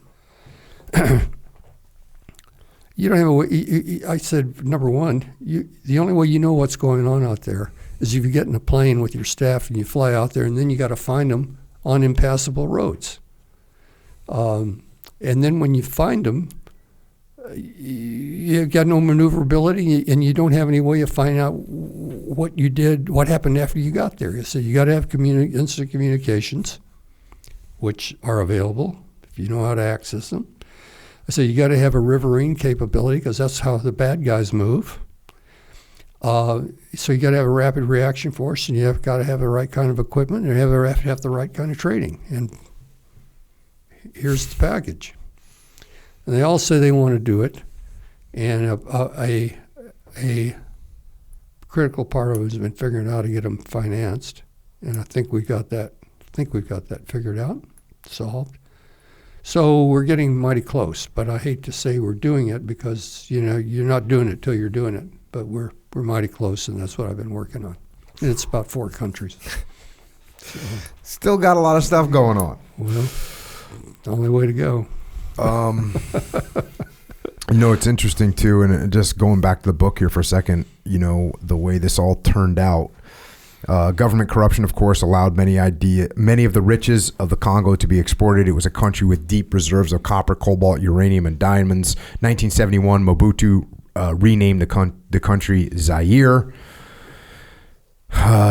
Diamonds ended up surpassing everything as the Congo's main export, including cobalt and copper. Diamonds made up 30% of the country's total exports in 1989, but through corruption and financial mismanagement, the entire mining industry was in jeopardy, and its share of the GDP went from 11.3% in 1988 to 4.7% in 1994. Mobutu's ill-conceived fiscal programs drove the country from bad to worse as the years wore on, even as his personal fortune soared.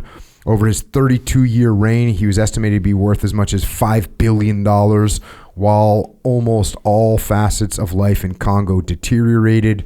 He maintained a presidential services fund that took up between 17 and 20% of the government's budget. He owned personal stock in every enterprise relating to Zaire and Congo, and it was said that no business transaction with a foreign-owned company was allowed to take place unless a kickback was paid to Mobutu personally. He was the largest shareholder in the Bank of Kinshasa and had personal ownership, either partial or outright, in agricultural businesses, mining, and manufacturing in all provinces of the country. But as Mobutu and his family members and hand-picked cronies grew wealthier, the country fell to near ruin. The highway, road, and rail systems were in utter disrepair. The healthcare system wasn't funded. Human rights violations were rampant. Just a few years before Mobutu would finally leave the scene, according to the same Harvard study, the country faced a risk of virtual disintegration due to hyperinflation. The GDP plummeted, pushing the economy into subsistence agriculture. By the end of 1995, income per capita was only 1/3 its pre-independence levels. Mobutu got forced out of power in 1997. He died in exile a year after that. Laurent Kabila took over. I was in Sierra Leone in 1998 as the war was going off and things were getting crazy again in the Congo. The ECOMOG was down there working. But it sounds like you're back there now, at least trying to make a positive impact. Yeah, 4 different countries. Outstanding. Yeah. What else? Did we get is that it? Are we up to speed? Are we up to present day? I think we're pretty close. Mm-hmm. Echo, you got any questions? This is going to seem out of nowhere, but how's Singapore right now as a place to live? I was in Singapore when they were declared independence, right after that, because I went down from Vietnam before you were allowed to go to Singapore from Vietnam. It was, so I've seen the whole transition, the whole growth. Remarkable. Remarkable what can be done when the corruption is at an absolute minimum, and you got everybody focused with a strong leader. Singapore is a garden spot, just a garden spot. It's now expensive, and they have a bit of a social problem, and it's just gotten so expensive. They got to do something to keep the spark going, which was. But yes, Lee Kuan Yew was it was a multiracial with all the. I mean, just next door in Malaysia, there was always the Chinese-Malay problem. None of that in Singapore. The Indian community in Singapore was small, comparatively small, but extremely important. And Lee Kuan Yew was able to take this team of Chinese, Indians, and a couple of Malays and lead that growth. No corruption tolerated, and unleash the entrepreneurial spirit within the rules. And it's just been extraordinary to watch it, just extraordinary. I knew those guys. I knew so many of his old team. That's what. So I remember, I can remember when they did the classic thing. In came the garment guys, because that's where they had to get people employed. What he did was he gave everybody a stake in success of Singapore by making sure everybody was an owner of their own residence. Now, in doing that, he had to get rid of the traditional villages, which caused, a lot of people in the West. Yeah, just remember when all this was going on, and you guys were having to read the New York Times and the Washington Post. I was out there and I was reading the Bangkok Post, and the Singapore Straits Times, and the Jakarta Post, and the Malaysian Times. Whole different stuff. Okay. So I can remember when, at the start of it all, once a year, Lee Kuan Yew would pick out an expatriate business leader and hang him. Not literally hang him, but, he just would assume that he was up to something and making him an example. Okay? Was that fair and good? He generally picked the right guys. Okay? I remember how significant was the first time he picked a Chinese business leader to make an example of. That was because it reflected actually what was happening in the society. The Chinese were slowly taking over everything that had previously been colonial and whatever. That started out with a factory, just the factory, the garment workers. I remember how embarrassed they were in Singapore when they had an outbreak of Coro, and this Coro was a group hysteria, in which the men were afraid that their scrotums were ascending into their lower abdomen, and they got hysterical. And this happened in factories, and they had a name for it. I think it was Coro, if I remember correctly. and dealing with all that kind of stuff. And I mean, they went through the whole thing, except they went through it with a guy who was adamant against corruption and was focused on success and what was good for Singapore. And the U.S. didn't make it easy for him early on in the early days because they considered him a socialist. And when I take a look around at the guys, I go back to that headquarters thing. We never listened to the guys who worked with Ho Chi Minh during the Second World War. Never paid any attention to Ho Chi Minh was a communist. Okay? Ho Chi Minh wanted to be successful. In Hong Kong, in Lumumba, communist. Lumumba was looking for friends. We weren't going to be his friend because the Belgians didn't like him, and therefore we couldn't like him. So he goes to go to Russia.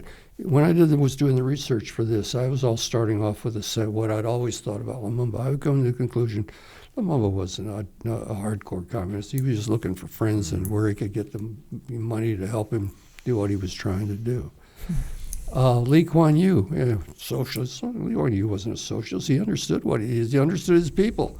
He understood what it would take to grow, and he would listen. He got this Dutch economist, and the two of them together put the master plan for what has become Singapore. And then not only that, he voluntarily stepped down. I mean, tell me how many dictators have done that? Anywhere, any continent. So anyway, it's kind of a wordy answer to your question. It's a great place. I lived there for 15 or 20 years. Right on. Yeah. Jim, any other closing thoughts? Term limits. I support them. Meritocracy. I support it. Awesome. Well, before closing out, I just wanted to go to the book one last time. You gave a speech at a reunion to honor those that had fought in the Congo, the Americans, the Cubans, the Belgians. Yeah. I think this was 2014. That was the 50th commemoration. And here's what you said about these men, and I'm just going to read an excerpt of it. You said, these fine men, will receive no recognition, no medals, no rose garden thanks. They've always known that is the way it would be, and they have never asked for more. What they will have that no one can ever deny them is the respect, admiration, and affection of those who were there and who truly know how bravely and honorably these men performed, and of course the gratitude from those who were saved. What these men had was each other, their mutual trust, respect, their pride in their performance, and their dedication to the eradication of communism. There were no expressions of entitlement, and there are still none. They took the conditions, circumstances, and threats that were presented and did what they were tasked with accomplishing. They were disciplined and proud participants in a historical event, saving thousands of lives, including those we are privileged to have with us here today in their desire to salute their rescuers. It is no exaggeration to say that these folks would not have survived that terror without the intervention and performance of these men. 50 years later, there are lessons in these events relevant to today's war on terror. It takes dedicated men of intelligence, judgment, and courage willing to go into harm's way to do the job, to protect the lives of the innocent, and to destroy those of perverted political and religious beliefs who seek to harm us. Please join me and salute these deserving men. Well, sir, we salute these heroes for sure, and I'm glad we can tell their story, and salute you for your service, and thank you, sir, for what you did for the teams and what you did for our country and for the cause of freedom in the world. Thank you. Thank you for what you do. Thank you for what you did. Thank you for what you do and what you're going to continue to do. And I really appreciate this because not enough people know about these guys. Well, we're telling them now. Amen. Thanks, sir. Appreciate it. Thank you. And with that, Jim Hawes has left the building. Definitely a pretty awesome conversation. You go back to that 26 years old. being in the Congo by yourself, working with random mercenaries and foreign nationals, and putting together to fight a war against insurgents. Yeah. That's pretty awesome.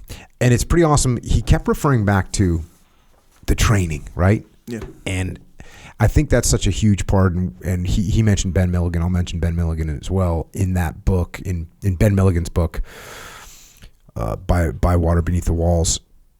You know, he ties that root back into the U.S. Navy and the Navy in general, and how when you're out on a ship by yourself in the middle of nowhere, you got to make things happen. Yeah. It's decentralized command. So this is an incredible example of decentralized command for a 26-year-old lieutenant junior grade in the U.S. Navy to roll out and run a counterinsurgency in a different country. So very cool. Lots of things going on. Definitely appreciate it. I also obviously love hearing some of those old stories about what training was like. When he sent me a little bit of a bio, he said, you know, class 29E, and then he had in parentheses winter. He wanted to let me know that it was a winter hell week, and he talked about the snow and everything. But yeah, that stuff's pretty cool. That's a big difference though, right? The winter versus, because you guys talk about that here. Or at the end of the day, is it just hard? It's no hard. Let's face it. It's a little bit colder. Yeah. It's a little bit colder. You know what I'm saying? Yeah. I think my hell week was like a spring hell week. Yeah. It was like a spring hell week. That's still cold, right? Coronado. Oh, yeah. I mean, it definitely was cold. I mean, you're going to be cold, but it wasn't 37 degrees, which in a winter hell week out here can be 37 degrees, 41 degrees. Yeah. And listen, there's some different suffering that happens in the summertime because you're hotter.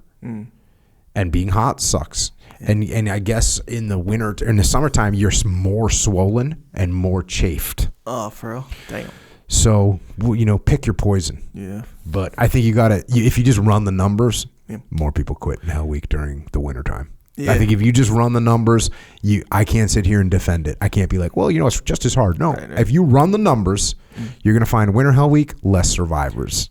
Damn. Yeah, that's... and East Coast winter hell week, snow on the ground, that's... Yeah. You know some people are quitting. When you see that snow, some people are quitting straight up. Yeah, he mentioned that where it's like, you fall down in the snow. You're like, damn. That's just psychologically right out the gate. The interesting thing is, they're going to get you. Yeah. They're going to get you. Yeah. And they're going to push you to your physical limit. You like, how many push-ups can you do right now if I dropped you down and said, I want you to do as many push-ups as you can? If you give me a minute and a half to stretch out. Okay, yep. You got that minute and a half to stretch out. How many are you going to get? Solid. Probably 120 maybe. Okay, so you do 120 push-ups. Mm-hmm. And then what are you going to do when I tell you to keep going? Lay down. You see what I'm saying? Like, by the way, how long would it take you to do 120 push-ups? I don't know. 140 seconds, 120 seconds. Okay, so 2 minutes. Yeah. So let's say I drop you down. You do 2 minutes worth of push-ups. Yeah. 2 minutes. We have 14 more hours to kill in this day. First phase of buds, right? Like you could exhaust yourself in every exercise, and guess what? You're going to keep going. Yep, you got to keep going. Yeah, that's so brutal. So you're going to reach your physical limitation. You're going to reach your mental limitation when you freak out about stuff and stress and all this stuff. Yeah. So they're going to get you. Going to be 37 degrees. It might be 45 degrees. It might be 52 degrees. Yeah. But they're going to get you.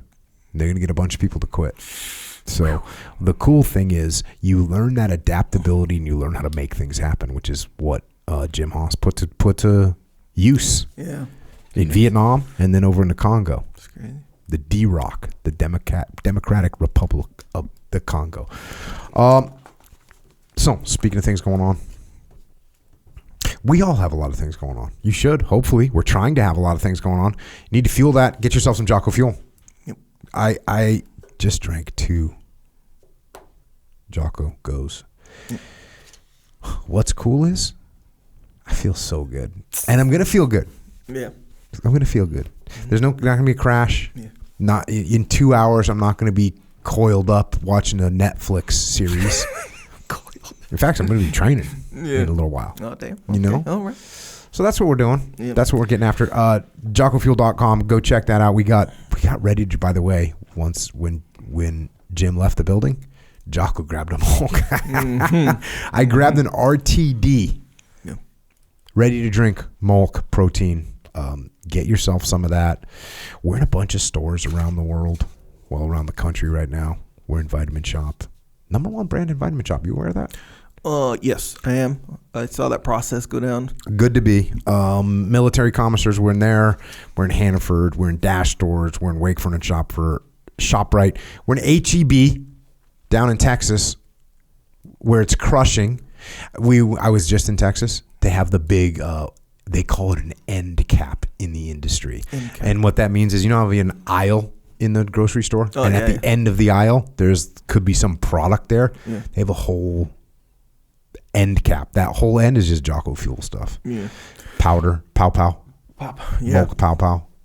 Yeah, it's good because all these things like, when you can kind of compare it to others and all this stuff because I have been guilty of this in the past, distant past, where, man, I need like an energy drink or even like one of these little ready-to-drink proteins or whatever.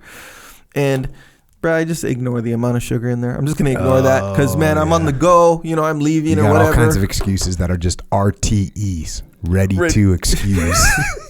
Some RTEs all day. And the thing is, that is factually true, where I'm like, hey, man, maybe I'm going into catabolic breakdown or something like this, so I do need that protein or whatever. Sure, I could, so I'll get the, these other, I don't want to name any, throw nobody under the bus, but you do get these ready-to-drink protein at a gas station we'll somewhere. say gas station or a 7-Eleven, something like this. And yeah, like you see, if you dare to look at the sugar or these other things. Hey, listen, honestly, if you remotely care about your health and you look at the sugar, you're putting it back. Yeah, put it back. Look, if I'm guilty of that, Yep. I'm not even looking. You know what I mean? And I know it's just a lie. Yeah.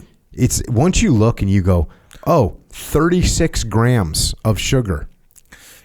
Serving size, 1. Servings per container, 2. So you're about to ingest 72 grams of sugar.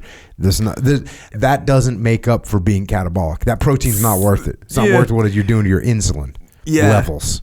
And it's true, Brad. So in a situation like that, this is how it used to be for me, where, hey, man, I'll just pay that price just today. Look, I'm not doing it every day. Just today, I'll pay that price, and you pay that price. Like, of course, you pay the price for the product, at the register. Yeah. But come on, that price is going with you down the street. You see what I'm saying, bro? Not anymore, man. Bro, I'll grab 2 of those, whatever. 60 grams of protein. Yesterday. I pounded 2, just back to back. Yep. Just got it done. Yeah. Banana. Yep. No additional cost of your conscience. Nope.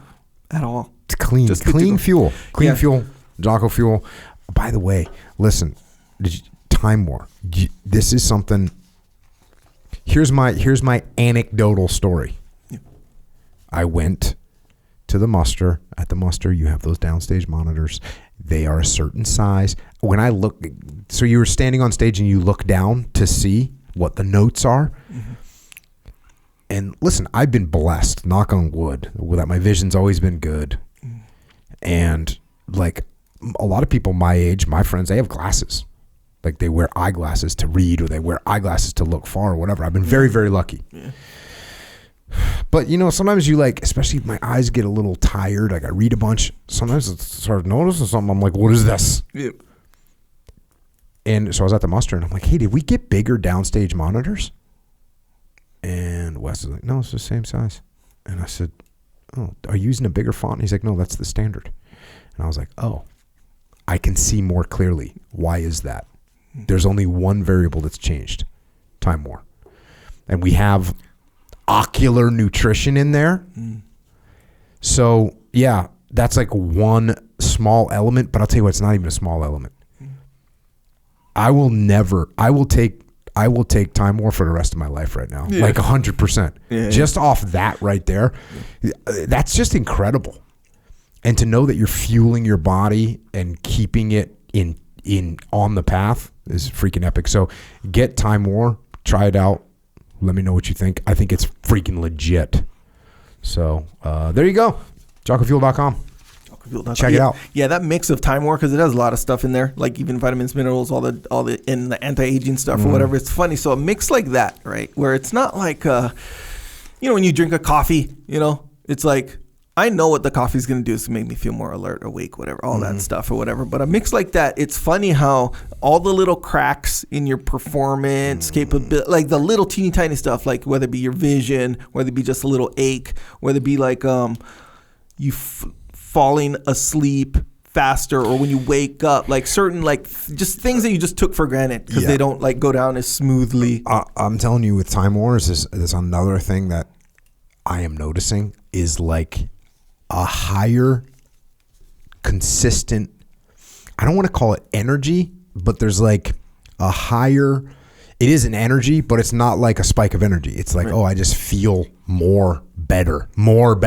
Yeah. Make that the thing, more better. Yeah. Make that the slogan.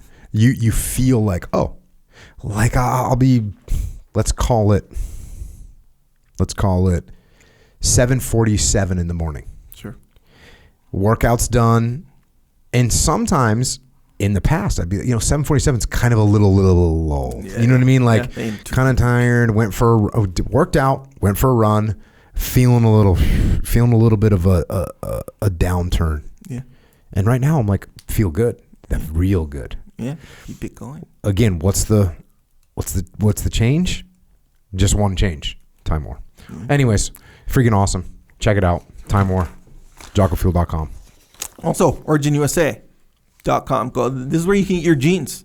American made stuff. This is not just jeans, obviously, but all American made, from the cotton grown in the fields to the manufacturing to even the little buttons on there. Everything made in America. That's big. Whatever, bro. They try to trick you. These other brands, like a lot of them, they'll be like, "Oh yeah, made in America." Yeah. Sometimes they make those buttons. Yeah. Is there, how many T's are in button? 2. How many do I say? 0? Button. No. It's silent. A double silent 2 T's. Button. Yeah. You say button. But either way, sometimes. Nonetheless, we want those buttons made in America. The whole gig. And if you're down for that, that's out. OriginUSA.com. Well, a lot of good stuff on there. Gi's on there too. New gi out, by the way. Yeah. Nano weave. Is it pearl? Nano weave? Is that Nano pearl? Nano I was calling it Nano pearl. Yeah. See, that one's legit. So I took mine home yesterday. Yep. Yeah. And I have my old Def gi. I made the little comparison. Let's make it. I feel you. I feel the upgrade. Yeah, it's good. That's a good one, man. OriginUSA.com. Go get some. There you go. Yep, it's true. Also, Jocko has a store. It's called Jocko Store. This is where you can get your Discipline Equals Freedom shirts, hats, hoodies. If you're representing on this path, and we're on the path, you'd be crazy not to be in this day and age with all this good guidance. There's a lot of negativity, actually, is a more important reason to be on what we're calling the path. Yeah. What is known as the path. I agree. I noticed that the other day. What's weird is I noticed the other day. So listen, I'm not, some people are like, hey, you got to bring more positivity in your life, like those kind of things. And watch out for negativity. Yeah. And give me some more of those little sayings like negative people, cut them away, like all those kind of things. I've heard that a lot in my life, and I've always not thought much of it. It didn't really mean much to me. Yeah. To me, it was like, oh, you got to stay positive. I didn't even think that was a thing. Yeah. But I don't know. There's something like in the last week where it was like I saw a bunch of negative things all in a very short period of time. I was like, oh, that's what people mean. And you could get sucked into that negativity. Yeah. And it didn't really make sense to me before because it's never really been a temptation for me to be negative or get sucked in that negative thing. And it's also such an instinct for me to be like, oh, cool, we got a problem. Cool, we're going to go crush it. Yeah. That's positive thinking. Yeah. I never thought too much about that. But now I'm like, oh, I get it. It's out there. So watch out for that negativity. Yep. Stay on that That's path. what I'm saying. So we're staying on the path, by the way. Yes, sir. And if you're representing on it, this is where you can get your stuff. JockoStore.com. Yep. It's not a placebo. Remember when you were a kid and you got new sneakers and you got to run, you ran faster? Yes, no doubt about it. This is like you get a shirt locker t-shirt, all of a sudden you're more disciplined. Yep. Well, the shirt locker shirt, that's like for us enjoying ourselves on the path, So we kind of go out, color outside the lines every once in a while with the shirt locker stuff. They're fun. New design every month. That's the subscription one. But, if you're wearing Discipline Equals Freedom and you choose to work out with that shirt, you put on that shirt, the chance of you skipping that workout go down to 0. Zero. Exactly Zero. right. It's not possible. It's not possible. Not possible. So there you go. Subscribe to this podcast as well. Subscribe to Jocko Underground. Subscribe to the YouTube channel, the Origin USA YouTube channel, the Jocko Fuel YouTube channel. Go to flipsidecanvas.com and get something for you to hang on your wall. Got a bunch of books. Let's get this book, Cold War Navy SEAL by James M. Hawes and Mary Ann Koenig. I forgot to mention Mary Ann Koenig, but she also helped write the book. So there you go. Cold War Navy SEAL. Bunch of really interesting stuff. It's so weird. Again, I was talking about this with Jim when we were offline. Is just like I went to the SEAL Team 1 anniversary a little while back, 60th year anniversary. But I also went to the 30-year anniversary. And so 30 years before that was when SEAL Team 1 got made. Oh, damn. So this is all like I've been around. You're around people that are generationally all part of this group. Yeah. It's kind of wild. But a lot of those historical things, I mentioned that to him, like knowing about the war in the Congo. That's a thing. Yeah. And now you're sitting here talking to Jim, and he's literally worked directly with Lieutenant Colonel Mad Mike Hoare. Like, that's crazy to think about. Yeah. Crazy to think about. So anyways, check out his book. Check out a bunch of books that I've written: Final Spin, Leadership Strategy and Tactics Field Manual, a bunch of books. We have a leadership consultancy. It's called Echelon Front. If you need help from a leadership perspective inside your organization, go to echelonfront.com. We also have an online training academy, because leadership and life is not something that you just are able to just cruise through and know what to do. You don't. None of us do. That's why we made this training academy online. Go to extremeownership.com. Come and check out some of our free classes. When you take a free class, you can be, oh, I get it. These are weird skills. I was telling the troops on. So we got a question on the academy the other day. Yeah. The guy says, "Hey, my boss is not being transparent, not telling us what's going on. It's starting to, be a little bit of a problem with the team." And I was like, "Yep. Hey, here's what you're going to need to do. Everyone that's on this call." So we're only doing a live webinar on extremeownership.com. I said, everybody that's on this call right now, if you and we all take ownership, we all subordinate our ego, we all prioritize relationships, we all work to build trust, and we listen to each other. That's what we're doing. And if you're doing that, you are better at relationships and leadership than 99% of the world. So when you've got your boss that's not behaving like a good leader, you're the one that has to use these techniques to help them close the gaps on their leadership, which is a powerful thing, right? It's like you're trying to build a house. Like Echo's over here, I'm watching you, or let's say Echo, you're building a house for me. And I go in and all of a sudden I see like Echo doesn't have a square to make sure that the walls are square. And I'm like, "Hey bro, no, it's all good. I got this square right here." And you're like, "Oh, thanks." I'm actually helping you. Yeah. It's not my job. I know you're the house builder, but what am I supposed to do? Sit back and watch my house be crooked? Maybe you don't have, you're not good at plumbing. And so I go, "Hey man, let me help you with that plumbing. Let me fill in the gaps right here. Oh, hey, your drywall's you're not quite that good of a drywaller. Let me give you a hand." So I'm just making these little, now listen, you're the leader. You should be doing this yourself. And I can sit back and go, "Oh, that is all messed up." But guess what? I got to live in the house. Yeah. So go to extremeownership.com, learn these skills, and then you can help your leader. You can help your peers. You can help your subordinates. And by the way, just FYI, you don't help them by saying, "Hey, Echo, you got a major problem with your leadership." No, that's not what you do, because then they get defensive. You use the indirect approach. You work through it. So that's what we're doing. Go to extremeownership.com. We will help you learn to lead, and it'll make everything in your life better. And if you want to help service members, active and retired, you want to help their families, Gold Star families, check out Mark Lee's mom, Mama Lee. She's got a charity organization. And if you want to donate or you want to get involved, go to americasmightywarriors.org. And also, don't forget about Micah Fink, who last report was riding a mountain lion through the wilderness, and he was rescuing a small bear from a tree. So this is what, go to heroesandhorses.org. He's out there in the wilderness helping veterans find themselves.